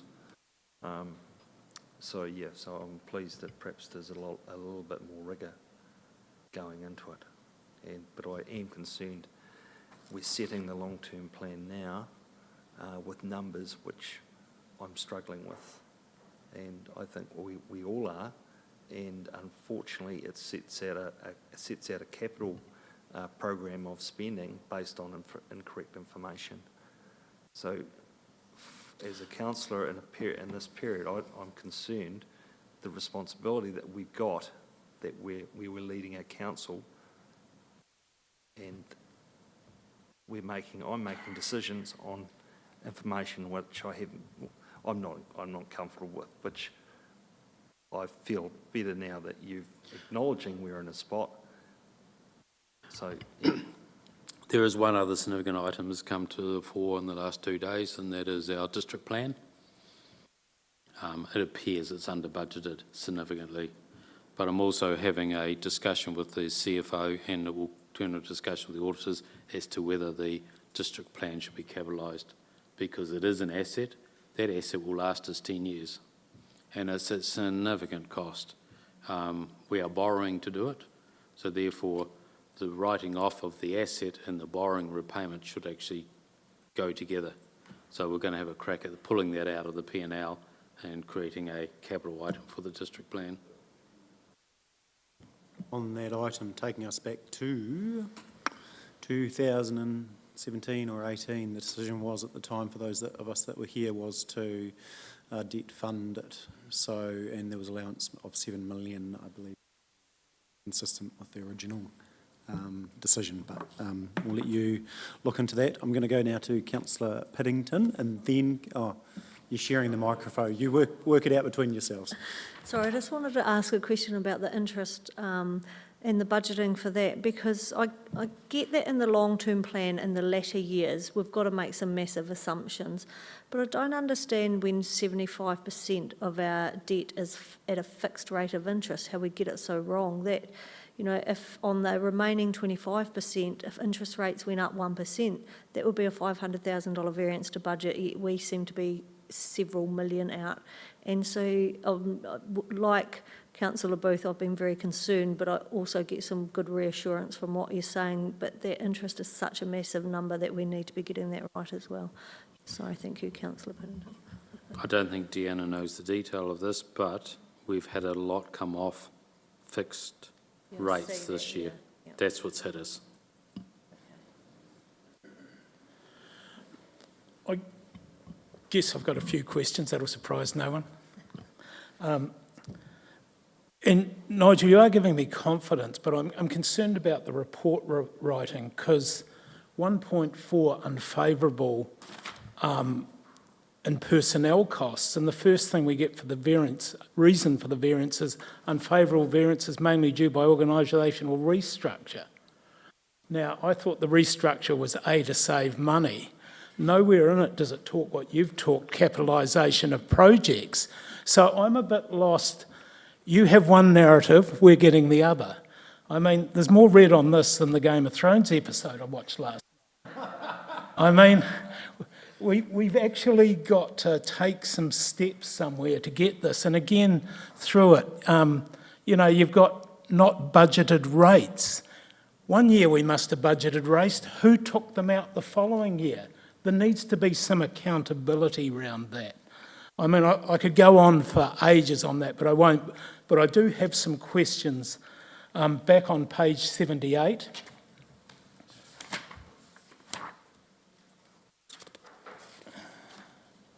Sorry, just finding it. Slow finger. Just talking about different things. It said that the number of applications are down, but there are some major applications. It'd be handy to know what they are. Can anyone tell us what they are? Because, you know, when it says that stuff, we don't get any detail around it. That's for building, I think. So that's my first question. 4.8. Oh, what's happened there, Michelle? It's blowing up. There it is. Not often I'm too quick. 4.8. We heralded a group manager had left and we'd made that savings, and now I see we've got another group manager, a new one. So, I mean, last meeting we're told there was savings through one going, and now we've got another one. Yeah, So what we've done is the group manager corporate commercial and strategy was not appointed. We had a filling in manager for corporate who was a contractor. That person is gone. We have since appointed Stephen as the group manager there. So that's what that refers to. So it's not a new person, it's been done within. But I guess my question is, we haven't really saved. Last time you heralded... Oh yes, we have. So we've got one group now instead of two, is that what you're saying? We've got a man now who's doing the group manager corporate and also leading comms. Okay. And the group manager commercial and strategy was never appointed. Yeah, I kind of get it, but the acting group manager corporate planning walked away with 300K, it looks like, in the report as a consultant. So, I mean, all I'm saying, Nigel, is I'm really concerned about where we are this year, and I don't know that, and it's been and done, I get that, but you've got to give us confidence, and the team have to give us confidence from the 1st of July onwards, we've got this under control. You know, that's where I'm getting to with that. Message heard. Okay. Can someone please confirm for me on 4.14, application on the non-slip clothing has been done, has all been successful. So is that project complete?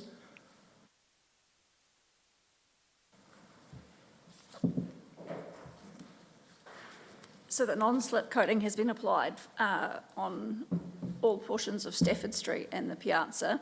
There are still some small areas on the side streets that still have the old tiles that haven't been treated, and so we're looking at options within next year's budgets to do some small-scale replacements of those areas that are least likely to be impacted by cable and utilities renewals in the area. So we have completed the project? Most of it, yes, yeah. Okay. Yeah, just on Stafford Street and the Bay Hill, yes. Okay, thank you. Yeah, like I say, my concern is whether we get these budgets and spending under control moving forward. Awesome. Alrighty, this is your last turn, Councillor Booth, so wrap up all your questions in one and then we'll head towards This moving one's around home. recreation Councillor Booth. and leisure. Yep, page... Page 99. Thank you. And it's just around the sea bay, and I'd like to know, I see Mike sitting over there. As a business unit, what's the cost to us? I mean, obviously the income coming in from swimming and then the fitness and the CAF, how does that add up to actually what your expenses are and the costs? Do you actually obviously, it's hard to tell from these numbers. There's a lot of red and there's a lot of Before black. Mike answers that, I was actually going to respond to Councillor Piddington. I have exactly the same question. From these reports, some of our major areas, you can't really see what's going on. And I was going to use Sea Bay as an example. When you read through here, you see lots of red on Sea Bay. And I think that's the reporting change that needs to happen. You need to be able to see Sea Bay as a total in these reports. And I think we've got half a dozen bigger units that probably should have a report for that unit here. Consolidated, so you've got roading, water, I would think parks, Sea Bay, and libraries, Social and, housing.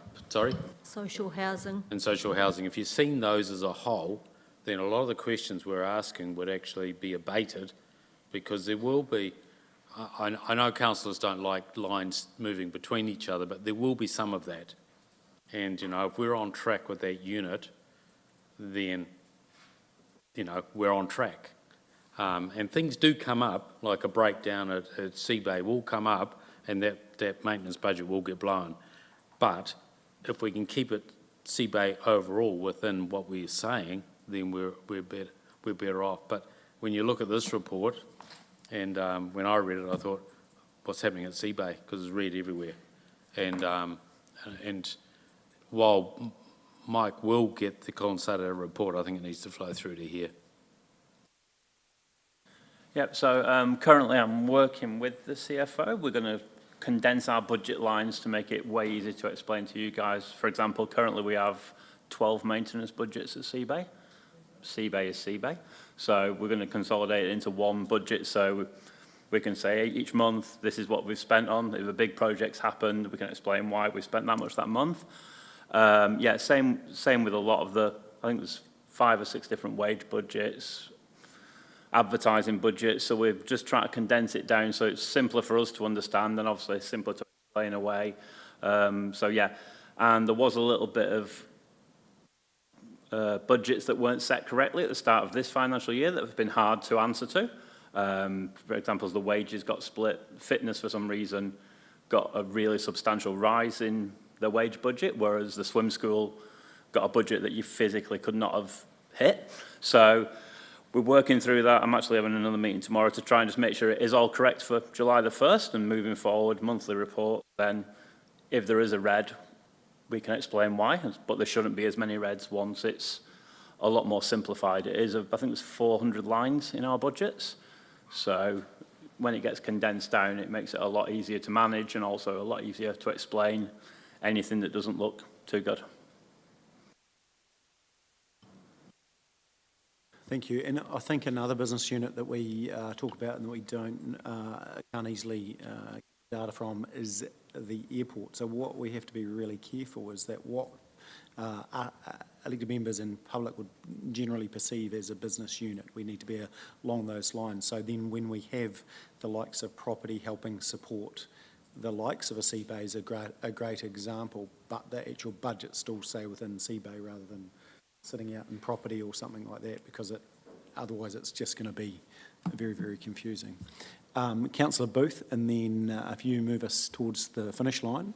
No, that's cool. You still to go. No, that's all right. Yeah, no comment, and then we'll go Councillor Scott. Is there anyone else that would like questions, just so I'm aware on this one? No. Okay, thank you. Councillor Booth to finish. And Yeah, Councillor Scott I to guess take if we had that number right, then when Beth gives us a number which tells us what we're subsidising, what we're paying for swimming, that's actually really the number, not something that has been messed up by a whole lot of other stuff.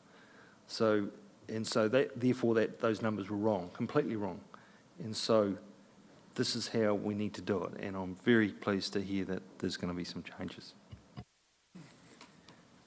Perfect. Councillor Scott, you're taking us to the finish line, and if you move it at the end would be appreciated as well. No, I definitely had Seabay on my list too. Very concerned about the numbers, and it needs some seriously looked at for the 24-25 budgets. It seems completely out of whack from staff costs, income, maintenance, even down to the cafe. So yeah, I would urge that needs to be seriously thought about. I have a raft of questions, but everyone's covered it, and basically at the end of the day, it's really bad budgeting has got us into this position. So my question is, at what point, I know we've got long-term plan consultation closing this weekend, we then go into submission phase, but when are we going to start really drilling down into the annual budget for next year? Because we've only seen it once, and I am really concerned that we actually as councillors need to be better at helping support the understanding and also making sure that we have faith in the budget that's being proposed for 24-25. I'm not quite sure how deep you want to go. I knew you'd say that. You didn't let me down. It has to come back before the final LTP. So that's why we're working on it now, to make sure that it is in the best condition it can be in to bring back to you. So I'm anticipating it has to be the June. I know, that's great. Because 1 July we start again. Now, yeah. No, that's fine. I just wanted to make sure that we all understood the timeframes, and so that's great. And it may, Nigel, require a subcommittee. I don't know, everyone has different... I actually think we're all quite passionate about finance. Our butts on the line at the end of the day. And so, you know, I'm pretty keen, and I think others are motivated to make sure that we have set this right for not only ourselves and our officers, but our community as well. Sorry, you forgot one thing to finish. You're happy to? I'm happy to move. Fantastic. Whatever. Finance report. I'm happy to second that. And one of the things that we do need to dig into was, you know, why have rates of different areas fallen off? There's some just anomalies, which is just sort of bizarre that it's only just happened in this year, where it hasn't happened in all the time that I've been here. And I would just like to reinforce on behalf of all the governance team the word accountability. You know, next year you need to be accountable for your budgets. You know, personally, if you were, and I don't mean to put this across as a warning, but in a private business when account holders, budget owners are so far out of budget, you've got to be accountable. So we'd like to see that. Right, I did second that. I will now put the motion. All those in favour, please say aye. Against, carried. Brilliant. Thank you. Now, Council on Investments and Borrowing, same team, probably not as much detail. Did you want to introduce, or we can go for it? Or we can go straight to questions? I can only say that in March we borrowed $15 million and our borrowings currently are 220.5 million. The reason for borrowing 50 million was 10 million for CAPEX, and the rest is to cover OPEX expenses. Currently, the CAPEX has been, the 10 million has been invested with Westpac for short term. The reason is we'll be using them as required, but we can earn some interest coming in. Yep, go for it. Councillor Pipe. Thank you for that. I just have a question on page 133 about the headroom and the bank facility, and I suspect I've asked this before, but how does that relate? Is that all we've got approved with LGFA as opposed to the finance report where we look at headroom up to our self-imposed limit of 2.1? Because they're quite different figures of headroom. I do apologize for this report because I'm not the author.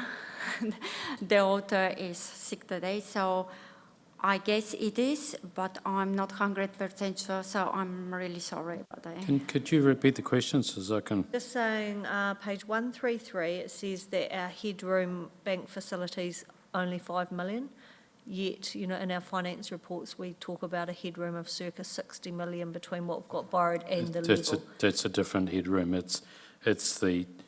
We just talked about borrowing 15 million. 10 million of that's used for CAPEX, the other 5 million sitting there. So what then, how easy is it to then extend our facilities? Like everyone talks about, have you got headroom for a natural disaster? If we had one of them tomorrow, how easy is it to extend that facility up to the 2.1? Very easy. Okay, that's what I wanted to know. Thank you. Yep.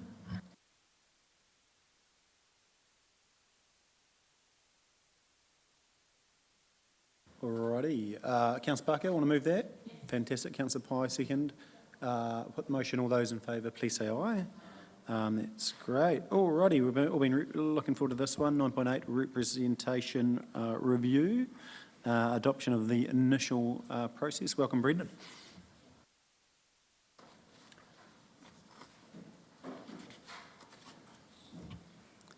Thanks, Deanna. Good afternoon, Council. So the paper presented to you today is in regards to adopting an initial proposal for the representation review. I'll mainly take the report as read because I'm afraid I did write you a mini War and Peace for it, but there are a couple key points that I'd like to outline. Firstly, to focus the mind, the purpose of the representation review, required and conducted every 6 years, as stated in point 4 in the report, is to allow Council to consider its representation arrangements and how it can best provide for effective representation of communities of interest and fair representation of electors. That's taken directly from legislation.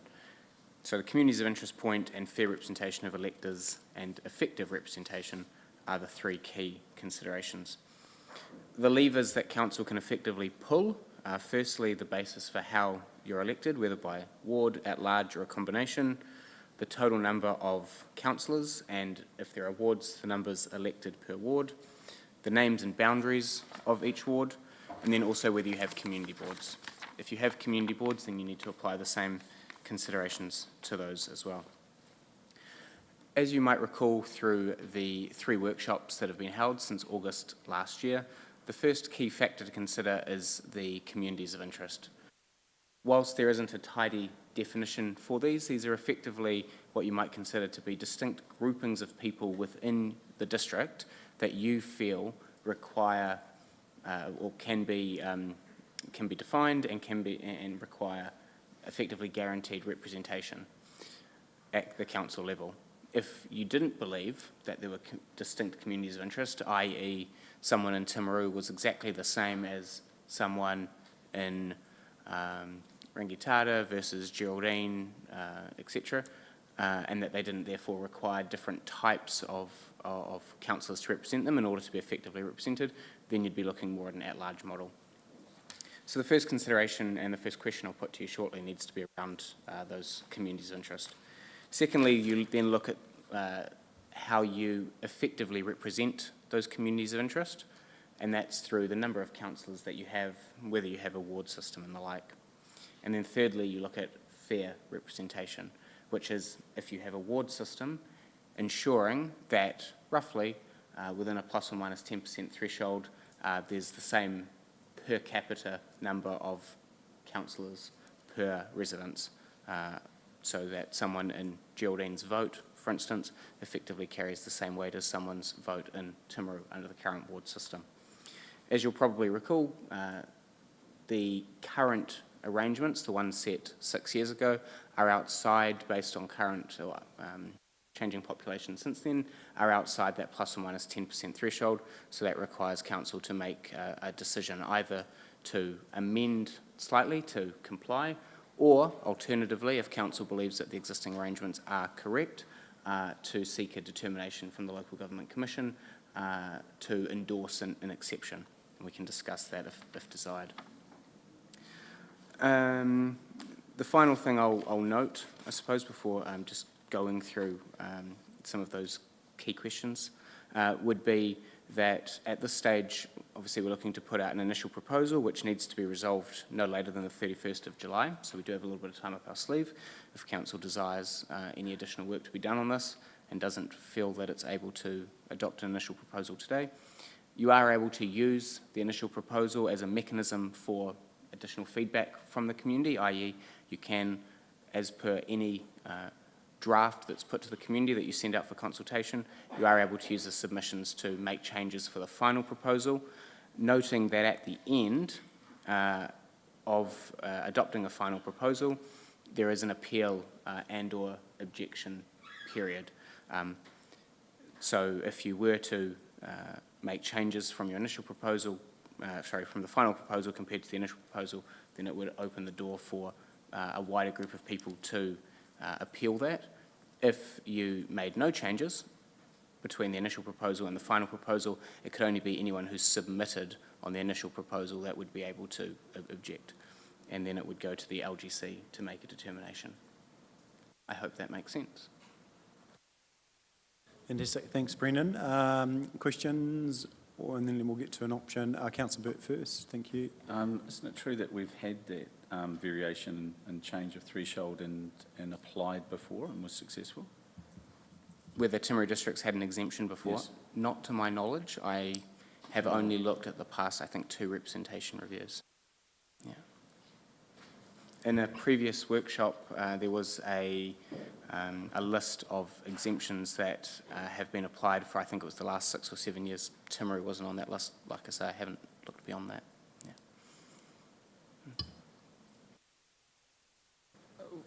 Yeah, I mean, obviously, as far as I'm concerned, it's not just for expediency. The status quo is, I think it's a fair representation, meets our needs and what have you, but obviously this is the fly in the ointment. How hard is it to make that application? Given the basis of other applications that have occurred, I'm sure we're not reinventing the wheel here. What's the threshold? Why would they need to know anything different? And what's the likelihood of us not getting through a determination of that? Very tricky to answer that. I'll do it the best I can. So firstly, there's no application per se. If council was to have a final proposal that was outside the plus or minus 10% threshold, it would automatically go to the Local Government Commission and they would review our material. They would probably ask questions as to why we feel an exemption is necessary. Bearing in mind the legislation sets out those 3 options. 1, an island or isolated community. 2, dividing communities of interest, or 3, artificially uniting communities of interest. The Local Government Commission regularly reminds us that a lot of this is contextual, so it's very hard to necessarily draw precedent from what other councils have done, what other rulings have been. The key question I think that they would ask us would be, if we were to keep the existing status quo, what is it about some of those areas that we've identified could possibly move, and the ones we've discussed at the workshop would be the Orari, Kakahu and Rangitata Island areas. What is it about those areas that mean that they're effectively represented by the Geraldine ward and not effectively represented by the Pleasant Point Temuka ward? So frankly, I think that hits the nail on the head, because I think the first question for council should be, number 1, are you satisfied with the existing perceptualisation of those communities of interest? If the broad answer to that is yes, then you're looking at options 1 or 2 that have been presented in this report, broadly speaking. And if the answer is no, then you're looking more at option 3 or option 4, which is a reworking. If the answer is broadly yes, I'll just finish my point, sorry. If the answer is broadly yes, you are satisfied with the existing perceptualisation, then you'd need to think of those affected areas, Orari, Kakahu, Rangitata Islands, where do they best belong? Do they strongly align with the existing Geraldine ward? Or could they be, in your view, as effectively represented by Temuka, Pleasant Point or the like? As I outline in the report, the degree to which you think they more strongly align one way or the other, I think significantly influences your view as to whether or not there's a trade-off for effective representation and whether it's appropriate to seek an exemption, because Council's first obligation is to attempt to comply with that plus or minus 10%. We would need to prove to the Local Government Commission that we didn't feel that that was appropriate in the sense that moving those areas would undermine their effective representation. So, sorry, I know that's long-winded. I hope that answers your that's question. a good answer. So I think I'm proposing that we go through option 2, which is the changes to the boundaries. The consultation with that affected community will build the case to then take to the Commission if that's what that community says. And so I think that's probably the best pathway forward.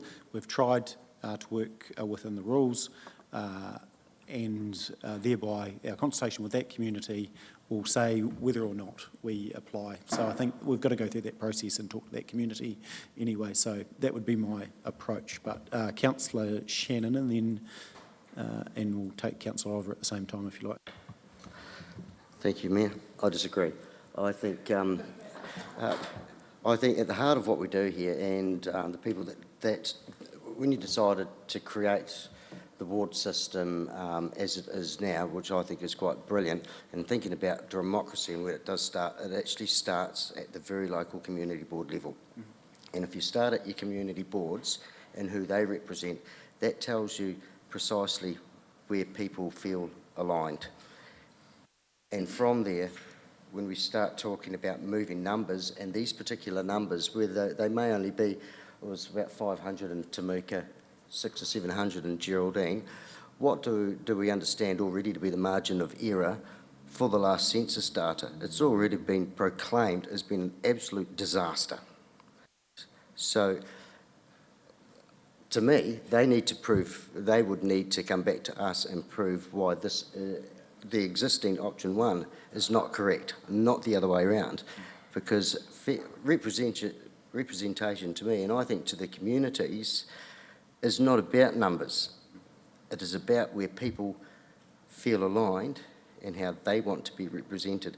And I actually think it would be patently unfair to actually tell the people in Kakahu and Orari, we need to move you because the numbers don't stack up. So I'm 100% option 1 as the starting point.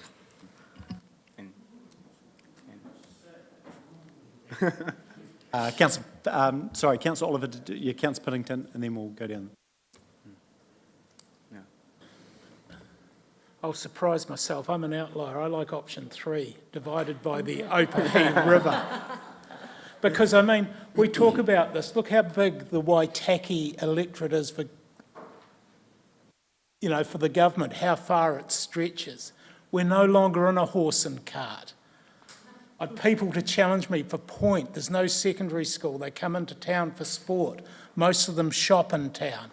Yes, there are things you can do to help them, but really, at the moment, we've got people out past Beaconsfield School and the Point thing. It just doesn't make any sense. And I get people might be upset for 5 minutes. I mean, we only have to look at our long-term plan, consultation. It's important to us around the table, but dare I say it, there's a large lot of people that don't care. And I mean, if we're serious about saving money, why not join the Point and Temuka community boards? I understand that Point sometimes don't have a lot on the agenda. I mean, we can't say we're going to be really tough here, but we'll ignore that because, we might upset a few people. We need to be brave. And I just don't think we've got any chance of going back to internal affairs or wherever and say, look, we've got 20 people here that want to stay there. Please let them. It's just not going to fly. You know, that's just me. Yeah, so your comments on the agenda, is that from attending community board meetings, and there's been nothing there? Because that was historic, but that's not the case now. All those community boards have Yeah, agendas. but I don't disagree, Nige, but at one stage we were talking about swallowing up Waitaki and Mackenzie and coming under us, and we were quite happy for that. And I know it was only a discussion, but what I'm saying is we just can't get defensive in a little area. I'm not saying take away the community boards.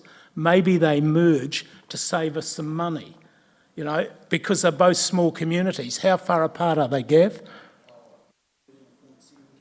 About 13.7 k's. I mean, we need to get real around that, I think. And that's no disrespect to the passionate people of Point, Temuka and Geraldine. Oh. And if that happened, OJ would get more votes, won't you, OJ? You got all those people at Point? Because, look, seriously, I've had people say they're a bit disappointed they don't get to elect anyone, whoever stands gets in, and they'd much rather be voting with us. So there's opinions everywhere. I've got one, you can all disagree. Alrighty, let's get around this side of the table and then we'll go over the other side. Councillor Oliver. Yeah, look, I do agree with Stu in some ways, and I do agree with Nigel in some ways, and I agree with Scotty in some ways. But I guess for me, when I think of the Orari Township, I guess for me, Brendan, if it was to go out to consultation to those three areas about moving into Temuka and there was quite fierce pushback, then do we go back to the default option of option one? When you're considering the feedback, when we hold a hearing and you do your deliberations and you eventually look at a final proposal, you can make whatever changes you want. There's no requirement that the final proposal is the same as the initial proposal or any previous option. Everything is any option's effectively on the table at that point. So Brendan, the problem with option one from a starter, and we request that to the Local Government Commission, we request the status quo effectively, then they say no, then we have to go back to the process and consult with the community, do we? No, so what would happen is that as soon as the Local Government Commission gets involved, either because our final proposal is outside that plus or minus 10%, or there's an appeal, or there's an appeal or objection, they would make the final determination. The process, it's out of their hands. Correct. Yeah. And so that's why I say in the report, council should consider its overall risk appetite for this if you get an outcome that you're not comfortable with, noting, of course, that council gets to be involved in that determination process. Can I make a couple of points? You may, yeah, and then we'll... And these are just comments in reply, I suppose, because to be clear, at this stage of the process, it's entirely at the discretion of councillors as to how you perceptualise your communities of interest. That's why there isn't a preferred option here, because it's not for me or any other officer to tell you how you should view your communities that need to be represented. But bearing in mind, it is those communities of interest that are at the heart. So for you, Councillor Chin, if you're thinking of those three affected areas, Orari, Kakahu, Rangitata Island, the first question should be, who are they most effectively represented by? Do we have it right at the moment with them being in the Geraldine ward, and would they, you think, acknowledge that? Or is it a much of a muchness? Previous LGC determinations have identified that communities of interest can be quite clearly identified at the edge of a map. You know, if you look at Mesopotamia, they clearly align more closely with Geraldine, say, as opposed to Timaru. But when you get into the messy middle of a map, then those allegiances, those community of interest become more muddied. You're in your communities, you're elected by your communities, so I trust that you understand your communities a lot better than I can, but I just simply put it to you that should be the key thing. Not necessarily the moving of a boundary on a map to comply, but what gives them effective representation. And if it is that they could be effectively represented by someone from Pleasant Point as opposed to Geraldine, then you're equally represented, then the consideration needs to be, why would we keep the status quo which means that one set of voters in one ward are underrepresented than another. I hope that makes sense. The second thing is just simply, by law, we have to go on the current numbers, fully noting your point, your observation that it's unclear the usefulness, the accuracy of the 2023 census. That will come out in the wash, and the LGC note themselves how inconvenient it is that the timing doesn't align with the representation review. Somehow these things never have a habit of aligning tidily, and we just work with relatively imperfect data, but it is the best that's available at the time, and that's why it's reviewed every 6 years. Can I ask a question of Stephen or Brandon? Does council have to have a preferred option consult on, or can they just consult on the 4 options we've got and receive the feedback and then make the decision? We have to resolve on an initial proposal, so a preferred draft option. We can, in the background, provide the wider material that we've considered and ask questions that allow us to glean whether or not there's a preferred alternative option from what's being considered or otherwise, a blue sky approach. But we are required to adopt an initial proposal. Yeah, I just want to include, when we went to our strategic vision workshops, the people were very quite invested in what we took to them. They are quite vested in the Geraldine ward, obviously, so I think there will be some pushback. I'm not guaranteeing it, but I think there will. I agree with Stu in some way. We could be brave and do some other things, but that's not an option at this stage, so be good if it was, Stu, but it's not. So I think on consensus of the community board meeting a couple of weeks ago, I think going with your worship's recommendation of option 1, will sit comfortable with, sorry, option 1 is it? No, Status quo? You said option 2, mate. Oh. I was option 2, but don't get confused at all. Option So 1. I think you're aligned with Scotty. On Yeah, option 1. Sorry, Scotty. And keeping the status quo. Yep. And going for exemption. Okay, cool. And the key thing for me is that the community is consulted through this process, so we are building the business case to take to the local government commission if we're going down option 1. But let's also, Councillor Pyatt, then we'll go to this side of the table. I might chuck a cat amongst the pigeons here. Initially, I thought that OPP was something different, but forgot about how that's going to divide the Point community who live, their communities both sides of that river. I think we're tinkering at the edges here and we're not solving this for the long term. And so I wonder if the best option, looking at the numbers, is a combined Point Temuka Geraldine ward with 3 elected members. The difference then becomes about 44 to the average, which is less than 1%. That should keep us good for 20 or 30 years, unlike moving a couple of hundred people here and there, which we're just going to have to tinker with next time, and you're just going to have to keep moving boundaries slightly every time we do this. That's option I. Sorry, that was option pi. That was a thinking long-term outside the square option. No, good. Good input. Let's go to this side of the table. Who wants to go first? And if anyone wants to move us and get us into that official part of it, it'd be great. Councillor Booth. I think I'm quite happy with status quo. I don't think the numbers have moved far enough, and change is change. I think it needs to go a little bit further before we pull the trigger. So therefore, I'm actually happy with option 1, status quo. Brilliant, Councillor Parker. Does anyone want to make comment, or if someone would like to move option 1, we could just get into the process and do that. Yeah. Yeah, so move it and second it over here. That's cool. You don't get a vote.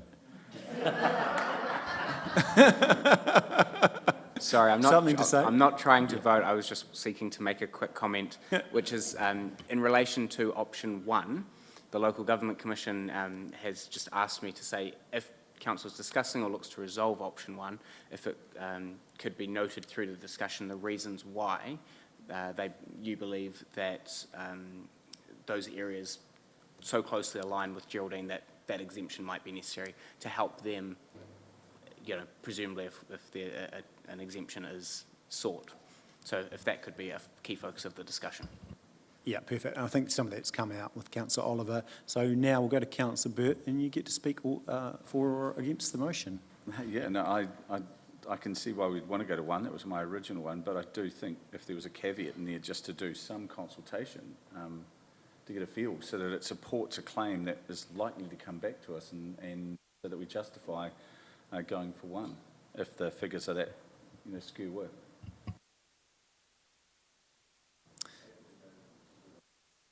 Yeah, I mean, that's the key thing that we can probably pick up somehow, that we are, needs to go to consultation anyway. So, okay, any further discussion? Otherwise we can, yep, Councillor. Look, I'm quite happy to go for option one, but what you're doing is handing the determination over to someone outside this community. That's the only risk you run. And I don't believe they're going to say that's fine. I mean, they've created super cities, these guys. They're not going to be worried about a small community and say, carry on, because they've come up with this because they want fairness, and the status quo actually isn't fair when you look at the numbers of representatives. So all I'm saying is option one's the easy option, but don't come back and complain if they make a decision we don't like, because we're handing it over to them. Be careful for what you wish for. It's a good point. So hold on, we had a chance to speak. Anyone else want to speak for or against the motion, and then we'll put the motion. Councillor Booth. Response to that, in our workshop, there are other examples used of councils operating in a similar environment that we've got. Yeah, okay, so that's not really answering my question. So anyone for or against the motion? Otherwise I'll put the motion. Okay, so the motion is option one, which is apply for an exemption, understanding the risks that Councillor Piddington has portrayed to us. I think they're very relevant. So I'll put the motion. All those in favour, please say aye. Let's raise your hands. Raise your hands. 1, 2, 3, 4, 5. Oh, thank you. We will record that. So that was Councillor Scott, Councillor Booth, Councillor Parker. Yes, Councillor Oliver, Councillor Shannon. All those against, raise your hands. So that's 5. That is interesting. So that... Sorry, Your Worship, which way did you vote, just so I'm clear? Oh, yes, I get a casting vote, don't I? Oh, I've never used this before, despite what you might read in the paper. But, okay, so motion is denied. My vote will go the same way. So, would anyone like to move another motion? I'll move that we go for option 2. Do I have a second for option 2? Councillor Burt. Any further discussion for or against the motion? So option 2 is making the change to the boundaries, and that's the opportunity to consult with that affected community. Yeah, Brendan, thank you, sorry. The only thing I'd note under option 2 is in relation to the community ward boundaries. In the workshop, we spent so much time discussing how, why, where we might move the ward boundaries that I forgot, how we might carve up those areas between the community boards. So there's a proposal outlined in page number, bear with me, sorry, 14. Sorry, it's attachment 2. My apologies, I've got a different numbering system, which is simply that Rangitata Island and Orari would move to the Temuka Community Board, as well as the eastern mesh block of Kakahu. Kakahu is made up of 3 mesh blocks, and that the 2 western mesh blocks of Kakahu would move to the Pleasant Point Community Board. Simply wanting to make sure that that was on your radar. Okay, brilliant. So we have the motion. We'll accept any comments for or against. No, everyone comfortable? Otherwise, I will put the motion. All those in favour, please raise your hand. This is going to be a long day. So, did you record that? Yeah, and against? 1, 2, 3, 4, 5. Just so we vote against sorry, it. did we get... Yeah, so, sorry, can we just have, who was 4 again? Can I just have that on option 2, please? Just yeah, so 1, 2, 3, 4. I only got 5 of us, and did someone not vote on that second one? Did someone refrain from voting? No, I voted against. So, sorry, I didn't get clear. Raise your hands if you voted against, please. Yeah, 1, 2, 3, 4, 5. Stacey, oh, yeah. No, there you go. That's Councillor Scott, are you abstaining from a vote?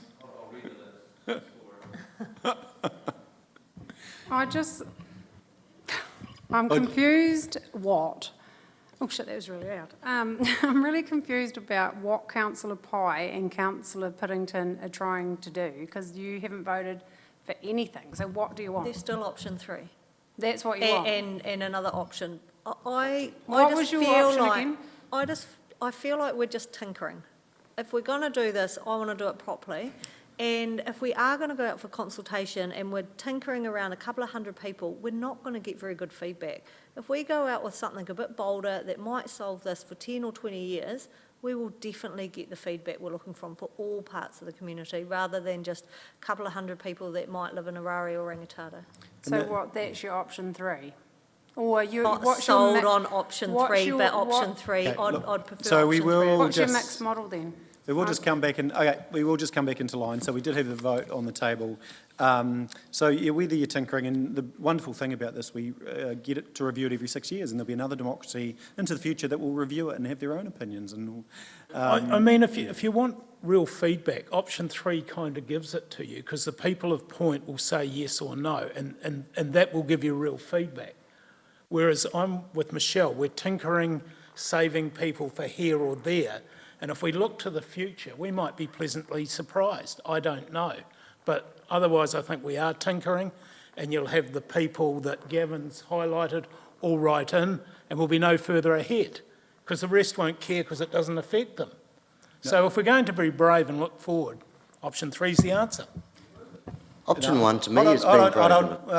But just point of order, we haven't finished the motion before, so we need to come to a point.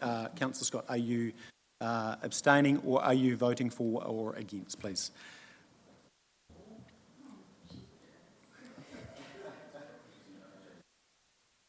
I think consultation, so I'll vote option 2 then. You're voting for, so let's just go back recording. So we've got 5 for, 5 against. I'm going to use my vote to carry it for option 2. Right, fantastic, great discussion, everyone. Moving forward, 9.9. Thank you, Brendan. Thanks everyone for the good debate. We've got 9.9, which I've invented myself, but it is Petiti Point erosion, so it's actually just a request for a report to come back. Yeah, jump up if you like. Thanks, Bill. So I know this has been a little bit of work done, and obviously it's pretty topical with some of that cliff falling over. There's commentary on what council should and shouldn't be doing. I know we've considered this some years ago. I think we just need to have a look again, and through a report that would be... So I can give you an update as of this afternoon. So when it comes to the car park, the hire car park at Petiti Point, we have excluded cars and we fenced well back from the edge, about 20 metres. We've had feedback from people walking up there, isn't it great that there's no cars up here? It's a nice place to come and walk the dog. There's ongoing nibbling away erosion all the way along. The the Pistol Club is in the process of relocating at the moment when they get certification of another range. ECAN, further to the south, have put in a new access way to open the mouth of Saltwater Creek. And so there's nothing within the immediate area that will be affected once the Pistol Club moves. there is ongoing a little bit. There wasn't much clay in the water this afternoon. But what happens is when there's a big event, a big swell, particularly from the northeast, then we'll lose a little bit more. But there's quite a bit of room to go. So at the moment, we're looking at managed retreat. So, Yeah. So that's the status quo at the moment. Yeah, so and that's fine. I think we just need to make that public. And I think what would be interesting to know is at what point does that erosion line come to something? And I know it's not a perfect science in guesstimating that, but at what point does it hit something that is more substantial than a cliff face, I guess?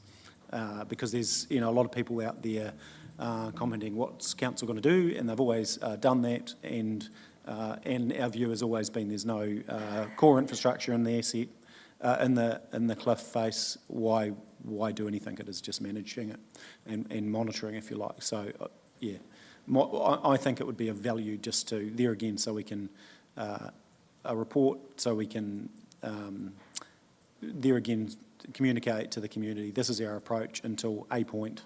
Because it's questions that we will get, especially with the effects of erosion on that site for a while. And so it's probably nothing that needs to come back necessarily within a 6-week period, but maybe it's within a 3-month period or something. So, Councillor Piddington. There's an outfit called South Canterbury Drone Photography 2 days ago put up a wonderful video of what's happening out there. I think if you're presenting a paper, you need to show that. Basically, the shingle's gone and the sea's just eating away at those cliffs. But for those that don't understand it, it's an amazing video, actually. What was the name of that? South Canterbury Drone Photography. It's on Facebook. It's sad, but it's impressive. Yeah, there's also Kimbo Photography as well that does regular drone footage and photos of that area. Councillor Pye. Is there any option to do anything about this? And is it the cost that's prohibitive, or is it the fact that there's no feasible option, it'll just get washed away? Because I'm concerned that we go, when it's at this point, we'll do something. Why don't we do something now and save a bit more land? Or not even our problem? It'll come down to costs, and we've had costs presented to us again, but I think it's time for reconsideration. I think so. We send a clear message one way or another. Yeah, Councillor Burt. So commented, it's not specific to that area or us. It's the whole coast, and so the point taken from Councillor Piddington before, from inundation and especially Redruth and everything else we have. The problem about doing that is the methodology is so expensive, and we actually push the problem further round onto someone else, and we actually exacerbate issues for other people in the area. So, we're dealing with a number of those things all up and down the coast, and managed retreat is probably one of the biggest ones, and for us, for our council size and everything, there would be nothing that we could do that would be long-term and cost-effective. We're talking multi-million dollars. In terms of revetment and what have you. And then Brian, if you picked up, Gallagher talks, briefly about, similar to what's at the port, breakwater effectively, but then that has ramifications. It would affect the surf break. It would, it's complicated, but I think it's still timely that we just have a look at it. Because there's people that think we should be, so I think it's... but so this is urgent business, so really we just need... I'll move that a report be brought back in sort of 3 months' time, whatever that times as far as council reporting. Someone happy to second that? Councillor Piddington? Yeah. Any further discussion? Put the motion. All those in favour, please say aye. Against, carried. Brilliant. Thanks, Bill. Appreciate that. Go now to what I'll call 9.10, and so that is stadium options. Nicole and Councillor Piddington, sorry, you just, no, this was sort of brought partly through you through urgent business, but, and welcome Matt and Nicole. but there was two elements of this. One was some numbers that needed to be presented in PX as well. So there's two elements. So I'll let the team share and maybe let us digest for 5 minutes. And maybe if anyone does want to take a quick break, you can do so at the same time while you digest the content, and then we'll pick it up at 5:35 if that's okay. So we'll just break for that moment.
Back, everyone. We will get started.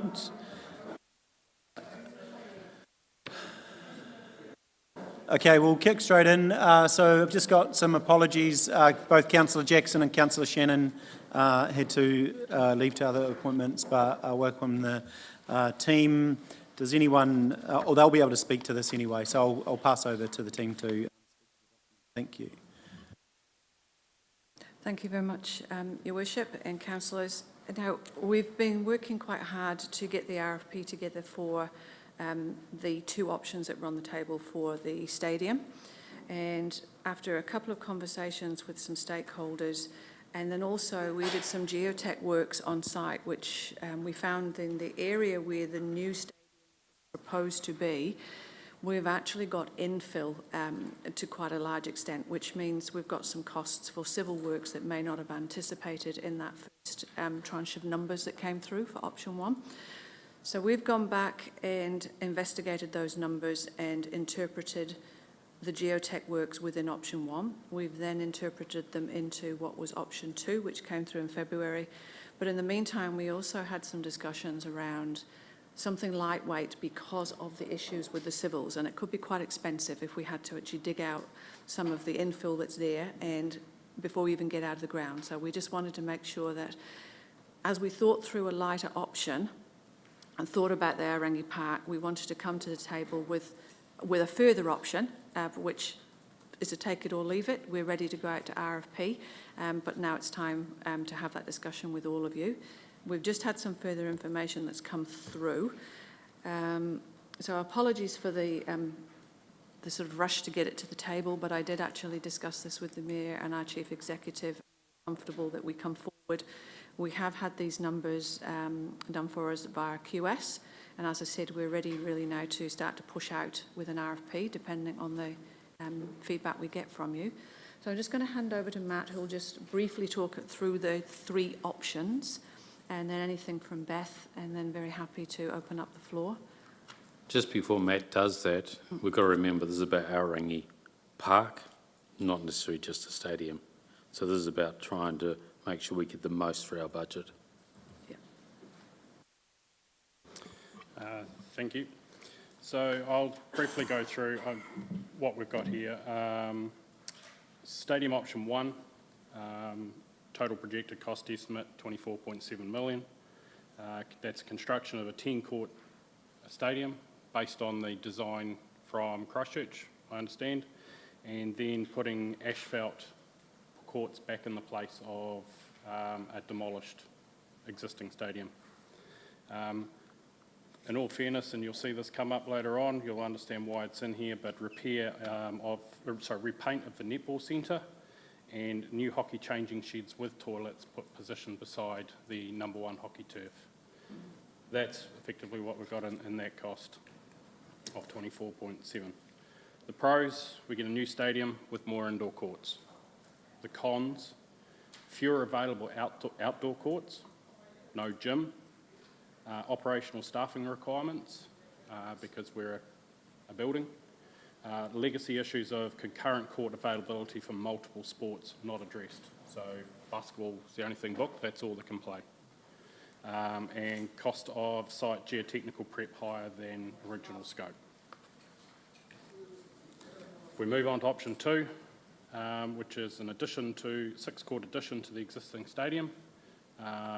It's a projected cost of 20.35 million. That includes strengthening and refurbishment of the existing stadium, new 6-court sprung floor addition to the northern side of the existing building, the repaint of the netball centre, and a new hockey changing shed with toilets beside the number one turf. The pros of that, new stadium with more indoor courts, concurrent court availability for multiple sports eased, but the cons are there's fewer available outdoor courts, again, no gym, staffing requirements, and the legacy of the multiple sports not fully addressed. Stadium option number 3, which is a lightweight covered outdoor court scenario.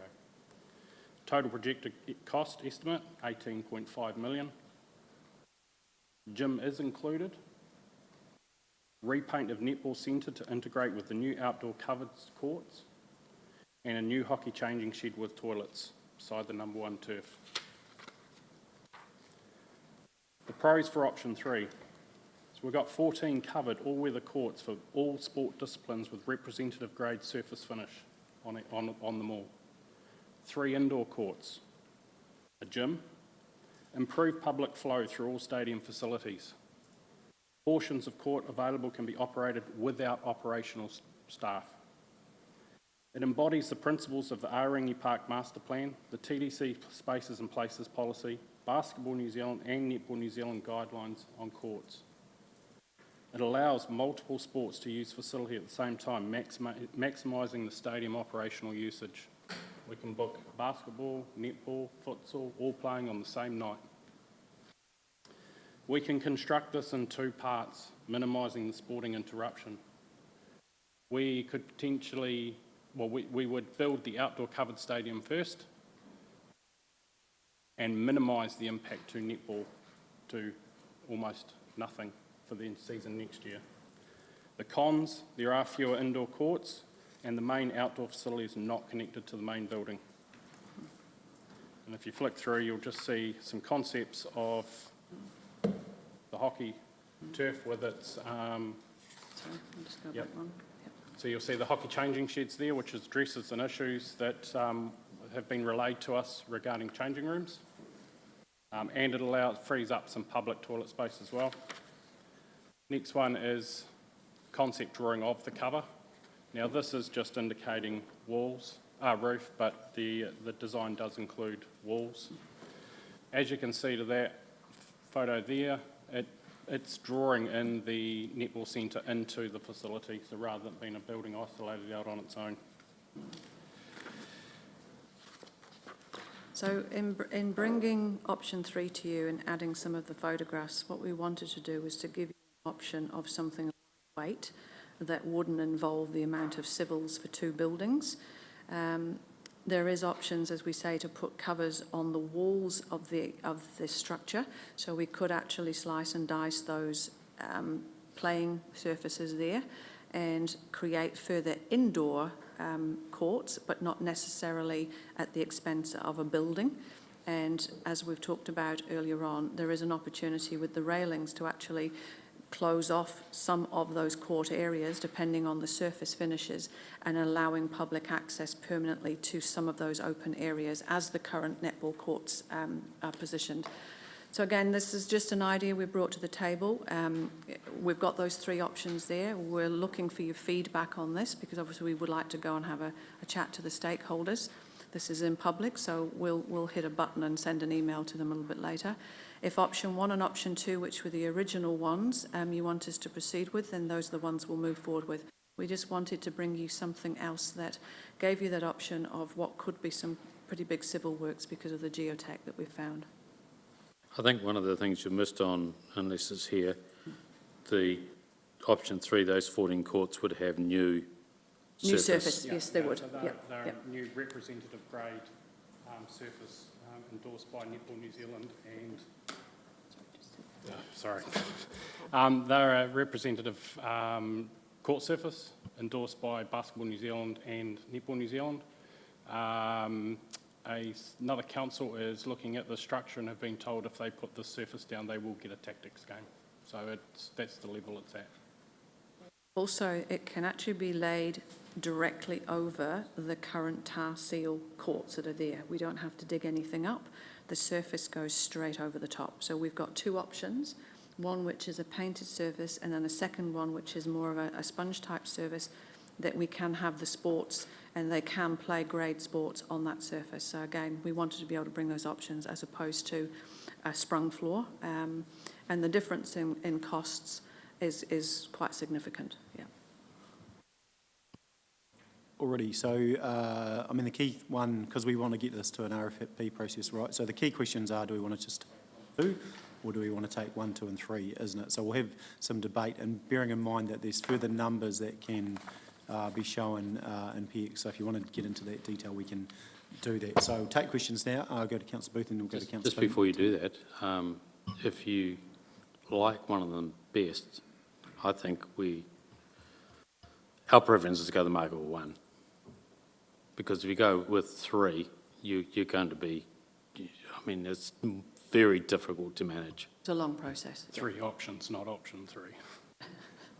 One option. Yeah, go to market with one option, not, yeah.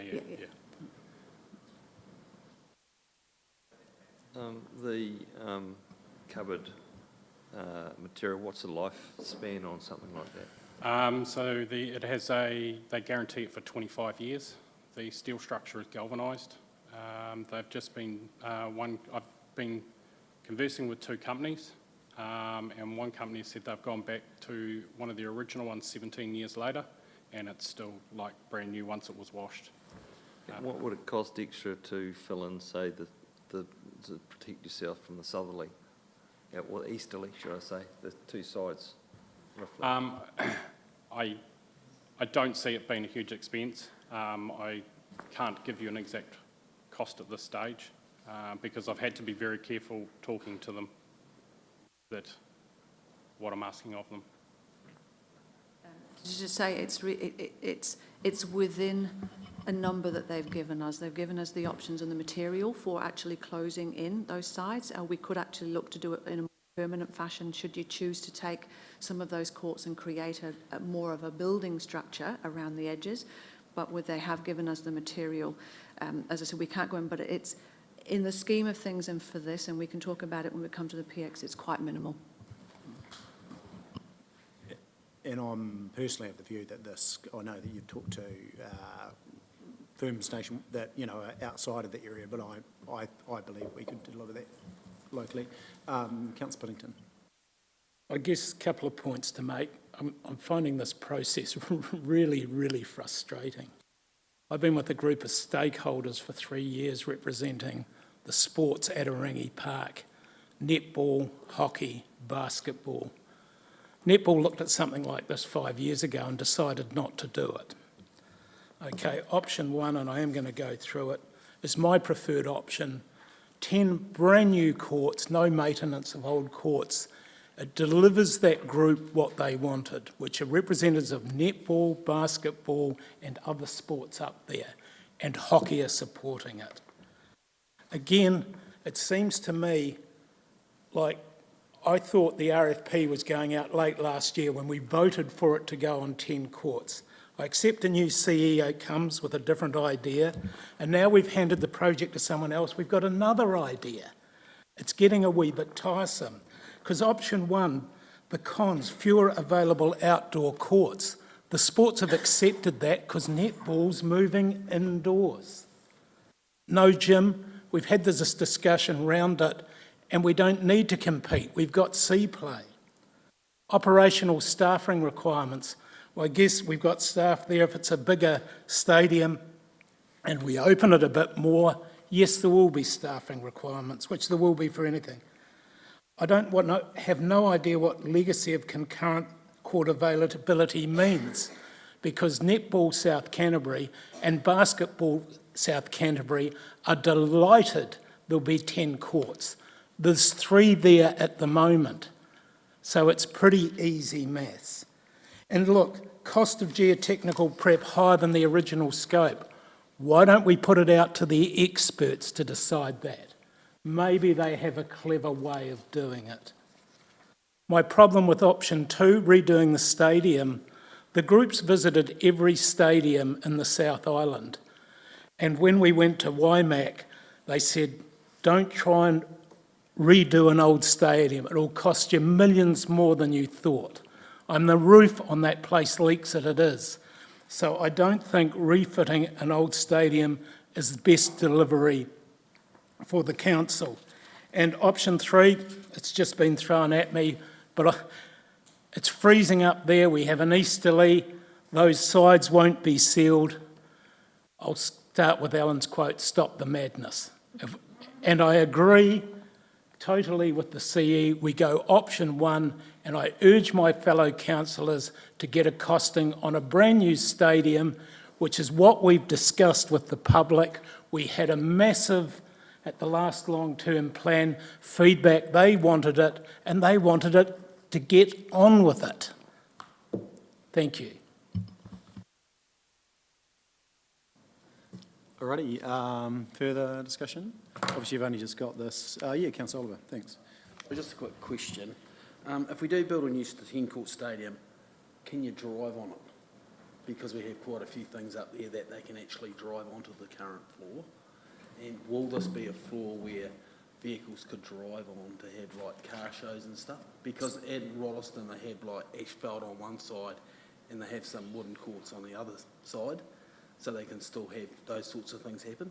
Yes. I'd hate to see Can that. I answer that, Gab? The answer is no, because sport want a wooden floor. While these other things might be accepted as artificial, again, you are asking for 2 car shows a year versus 5,000 users of that stadium a week in winter. So the simple answer is no, they can go somewhere else. Because ACC, netball, while they might nod to that, if you ask any of those sports, a high-grade wooden floor is the answer. I think we've got to, I didn't say option one, I said a option, so I'll correct that. Secondly, we need to make sure that this is about Aorangi Park, not a netball stadium, because this stadium has to be multi-purpose. Now, if the 10-court can be multi-purpose, fine, but it actually needs to be multi-purpose. So this flooring that they're talking about, you can play anything on it.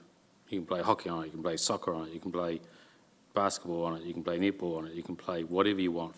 What's the other one? That Futsal on it? Futsal. So futsal. You can play all of those on it. So the thinking was to get something that actually we get more use out of. Volleyball is a huge sport for our youth, and you will not be able to play volleyball in here, and I'm sorry, it's not high enough, and so that's one. Sorry? The option 3, you will not be able to play volleyball on this, Why? in this area, because the height of the roof, and that has always been one of our scopes, and volleyball in South Canterbury is huge for our young people. And so that would be my only question, is that unfortunately volleyball is a huge part of the current stadium, and I would be quite sad to see that go.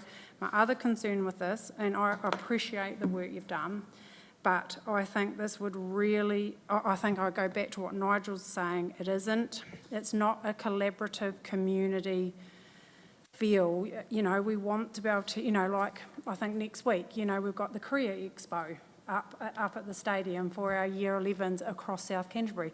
You can't do that in a structure like this. And we've always been about, our reference group is about the park. It hasn't been about only sport, and it's about how to enable the Aorangi development, the park development. And I think that our community deserves better than this. I think this is a Band-Aid, and yes, Netball South Canterbury went down this line, and it was just become a non-option. I think you're missing one point you're missing on this. The stadium stays. Yeah, The existing stadium stays. So, I mean, netball, I assume it would have been mainly cost as far as that stopped them going down this pathway? But I mean, It didn't really fit the purpose of, longevity, sport is moving inside. Across New Zealand, all sports are moving inside. And I do feel quite sad that in this option where you do talk about the options 1 and 2, you talk about legacy issues of concurrent court availability. We have done so much work on this, on how to deliver multiple sports in a facility. And I urge you to read these reports. There is 2 years' worth of them, and I feel I am feeling a little bit frustrated too. December we made decisions for our community. Please, I urge you just to move forward. We are creating, once again, just the Theatre Royal and Heritage is going to take 8 years, and I'll be having grandchildren rather than a bloody, trying to provide for current youth. so question, so your preference is? Just go to option 1. Right. And that is what our community deserves. That is what the community have voted on. We sat around this table and decided that too. So let's do the best we can. So the challenge I'd say to that is, so you've just said on one hand that Careers Pathway, et cetera, next week, you know, it's all of community. Yeah, but the problem with one stadium, it doesn't allow for two events. It doesn't allow for sport and something else to happen. It only allows for one. Why This is not? Mayor Nigel, why could you not, in the current plan, on the four-side court, why wouldn't you have the career expo? And on the other side, who's playing sport at, they might be doing Pilates down the other end. It's not going to be secondary school I think sport my point at is 10 a.m. option 2 gives you two distinct units whereby you can have... About then, that's what we decided. But for goodness sakes, just come on, No, move because I forward. think I'm sorry, but you guys have conveniently ignored right through this. No, you have. You conveniently ignored right through this that because if you're going to go for a 10-court stadium, you cannot have an event at the same time. You're picking or choosing. So when you're saying all of community, you don't mean all of community. You just mean one or the other. Whereas two distinct units, the current stadium and an add-on, mean you can run an event and you can run sport. You don't have that option with a 10-court stadium. Unless you add significant cost to put walls up. And that Netzel version is a cheap version of a stadium. It doesn't allow for those things. It doesn't allow to split the two. So you are choosing, when we make this decision, you are making that choice on whether you can have events and sport at the same time. So just be mindful of that. Yeah, look, I agree, Nigel, we are, but 90% of the use, according to Richard, was for sport. We're delivering a sports stadium, correct, that at other times might be used for other things. You don't build a library and then move them out because something else is happening. The discussion, and this is my frustration, is this pops up out of the blue, no discussion with Stacey or I who've been on this group, and some of the suggestions here are blatantly wrong. And that's my frustration. We went to the last long-term plan, said, do you want to deliver a 10-court stadium? The people said yes. Let's get on with it. I'm going to move option 1, a 10-court stadium be put out for an RFP and let the experts come back to us and tell us whether it's workable. Just before we do that, we'll have to pull back the cost somehow because the 24.8, we don't have that budgeted. So we'll have to pull it back somehow. So my thinking is then we will have to pull back the hockey and doing something with that netball. That would take about 500 out of it. We're still going to be up at 24.2, so we have to find another 1.2 to take out of here. Just as well we don't have to do that with the theatre, Nigel. I agree. Well, we're within budget at the theatre at the moment. Look, we don't know. You're guessing. They're guessing. Let's put it out and see what the true cost is through experts delivering it. And maybe the community will fundraise an extra $1 million. Because what is the actual budget at the moment? It's 23. No, it's 23. 23. No, way past that on the LTP. I thought it sat at 25. But anyway, that's a little bit of weeds. Yeah. We don't have to sort that out tomorrow. Tomorrow. I wish it was tomorrow. It's still today. Councillor Parker. Thank you. I'm a little bit shocked because this has come through urgent business. It wasn't part of the agenda, and we've been presented these three options now. And with my recall from last year as well, it was to go away with these two options and come back. And I feel that this is not good enough, not detailed enough with the two options. We decided as a council 2 options. We've now thrown in a third. Wasn't on the agenda. There's no paper to this. So I feel it's rushed and I think the expectation for us to have a considered opinion is not there today. Yeah, look, I agree, and partly, and this is no disrespect, there has been a drive to get on and do this.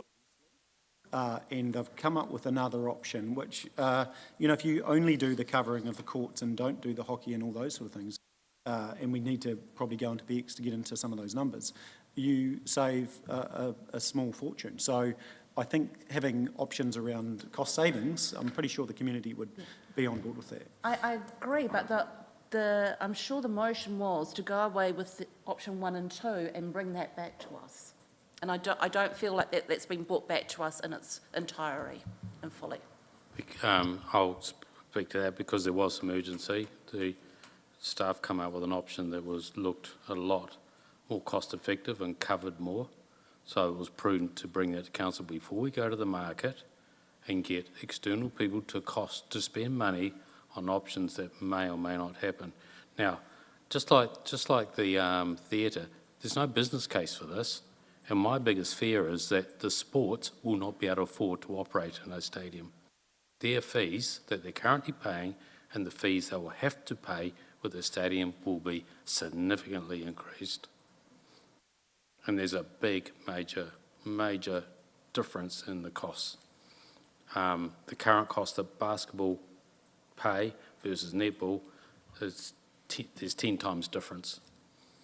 So there's quite a significant decision to make even for the sports in terms of their affordability to run in these places. We've also heard, we've been given quite a number of, we've been asked to open that stadium 24/7 or 7 days a week. We can't afford to do that. You cannot afford to staff that. We thought this was an option to actually that it's fenced, that it can be open. Anyone can go up there and throw hoops and do whatever they do because it'll be open. And that's what our thinking was. Whereas if we put a stadium there, it won't be open all the time. It can't be. It just can't be. So maybe what we need to do is go back, put the cases up, put both cases up, all 3 cases up with proper costs and also costs of operating them, because those sports need to know that. They just can't go in blind. And then, if their fees go from $4,000 a year to $50,000 a year, are they going to be happy with that? And are we as a council going to be able to meet that $45,000 difference? Yeah, look, And it's only one sport I'm talking about, not the others. I think, and this has come back partly to the, because the officers have come up with an option. It's come partly because of the pressure from elected members to keep moving ahead. But what what's been missed though is we haven't had a chance to go back to that user group on does this fit the needs of those people. But to Councillor Parker's point around a proper paper, I think that is probably required. But we still need to move this, and that's what's been asked. We're wanting to move this forward. So, we do need to put some timeframes around it if that is the case. Yeah. I just want to make a point to the Chief Executive. I agree there's no business case. There's no business case for the theatre, yet you're pushing ahead with that. I'm not pushing ahead with it. I'm in part of a process. We're at the market. I'm neutral on that. My point is, though, this is where I get a bit confused. I thought we were governance, and in December last year, we asked for 2 options to go to the market. And then suddenly, out of nowhere, there's another option. And I get it, it might be cheaper, but you can always come up with a cheaper option. Does it deliver? I don't know. We're going to miss the timing, which we told people we would, if we go through this process. Yes, this has been pushed up, Nigel, but that's because we met 3 weeks ago and you told me we were going to have something the next day, not 3 weeks later, and we would present it to the group, the reference group. None of that happened. So yes, I was pushing forward because I want to know what the hell's going on and how it gets delivered. So I'm sticking with my guns. I don't mind if it's 1 or 2, but let's get on with this job, because Stacey's point, it's turning into another theatre. We're going to go back and forth and someone else will have an idea. I don't think it's turning into another theatre. It's where the governments are keen to look at what could be, in a pretty tough time, considerable, potentially millions of dollars worth of cost savings. And I think we've got to be pretty careful that we're sending a message that we're not open to saving millions of dollars, just like we should be with any project. I think we were Councillor Oliver and then Councillor Pye, and then I'll go to Councillor Booth. Look, I'm totally against 3. It just doesn't make sense to me, 3. I can't see $18 million in that, just those photos alone. I think we, like Stacey, we deserve a stadium that delivers. I'm a bit shaky on the fact that I think that we need somewhere where we can park vehicles and have other things and be more multi-purpose, but I'm not against just building straight out new.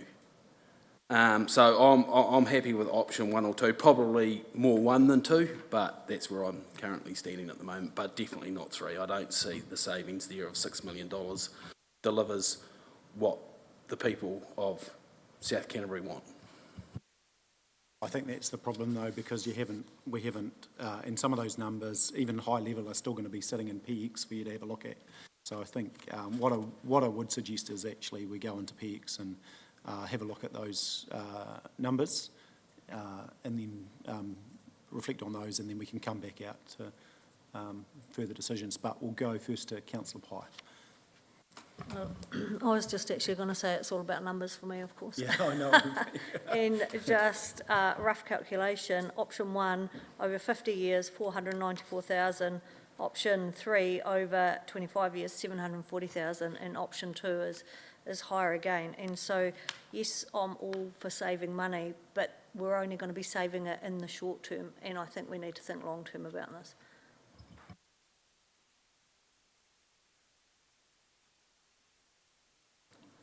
I guess for me, you need to ask yourself why and what you're hoping to achieve. We're trying to, is it achieving everything that you are setting out to do for, and you know, for 5,000 kids a week, it certainly stacks up for me. I guess we talk about the 24.7 million. Is there any external funding like the CBay, like we did? And we just, if we plan it properly and those trusts come on board, we should be able to get $4 or $5 million from those. It was such a good, the well-being, all that stuff. That's why people chuck money at the CBay, because it was it jumped through the highest hoop for the most amount of people. So the RFP, what is that actually going to tell us? Is that going to give us a ballpark number based on a basic specification? Have we done does that mean we're going to go through to a concept based on that and then try and get a number? Is that what that means? What we've been asked to do is to go out to the market, the building firms, to come up with the design build and a cost estimate. Have a complete scope of what it needs to have, and that's been done over multiple years. And so that scope goes out to the tender, and then they will do a concept and a QS cost of what that would cost to deliver. So that they don't need to think, because we've done all that thinking for them. And when it comes to community fundraising, we have already indicated that the community would raise 10%. But we could raise more because there are grants out there. But let's get started. For goodness sakes, we can't build a fundraising campaign on fresh air or 18 forestries that we keep printing. Yep. So give us the chance to build a community fundraise. There are motivated people out there to raise money for this. Yeah, with that in mind, I'm supporting option 1 as well. And just another add, I support going back to our resolution that we made in December with the 3 stages there. I think that we agreed as a council that was our way forward, and I don't see there's any benefit in backtracking and showing the fat again. Look at the resolution, follow the 3 points in that resolution and get on with it. So in reply, if I may, we have read all the documentation and we have brought forward we've got some numbers for option 1 and option 2. What we wanted to do, because of what we found from the geotech, was just bring you another option that could make it a little bit cheaper in the current climate, fully aware that you've all been quite supportive of number one. We are ready to go out to market, but what we wanted to do was just sense check another option with you if it could save you some money, because we have got that geotech report that says there could be some civils involved. And particularly because the third model was far, far, far quicker to build. Look, I'm supportive of the original 1 and 2, but I would suggest that if we are wanting to run good governance, we move to PX and have a look at the numbers, because if you're willing to make a decision without looking at those numbers, I don't think anyone should be sitting around this table. So I believe that.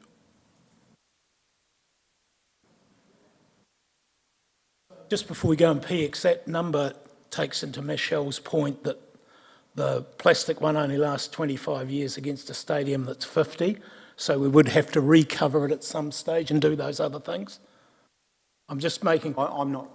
You'd have to direct the question that way. No. So the numbers that we've actually got at the moment are literally a QS number of what we anticipate the market to come back for 1, 2 or 3 option. So what we haven't done is actually do any of the operational numbers. We've just come back with the numbers that we anticipate the market to put actually a budget around what we want the market to do. So it's a QS for construction. But Michelle's point and my point is one will last twice as long as the other. One's permanent material, not made of some sort of fabric or plastic PVC, that will obviously, even under their own terms, need replacing halfway through. So if we're looking at the numbers, that has to be built in. Surely. I think what we've got to do is it's the concept, because we have also, well, I've had it direct that number 3 concept could also be done at a very similar price with a metal roof. So it could also be permanent. I do suggest you go and have a look at the numbers, and you need to do that in PX. Yeah, I will move it. Happy to take a second. I'll put the motion. All those in favour, please say aye. Against? Carried. Thank you.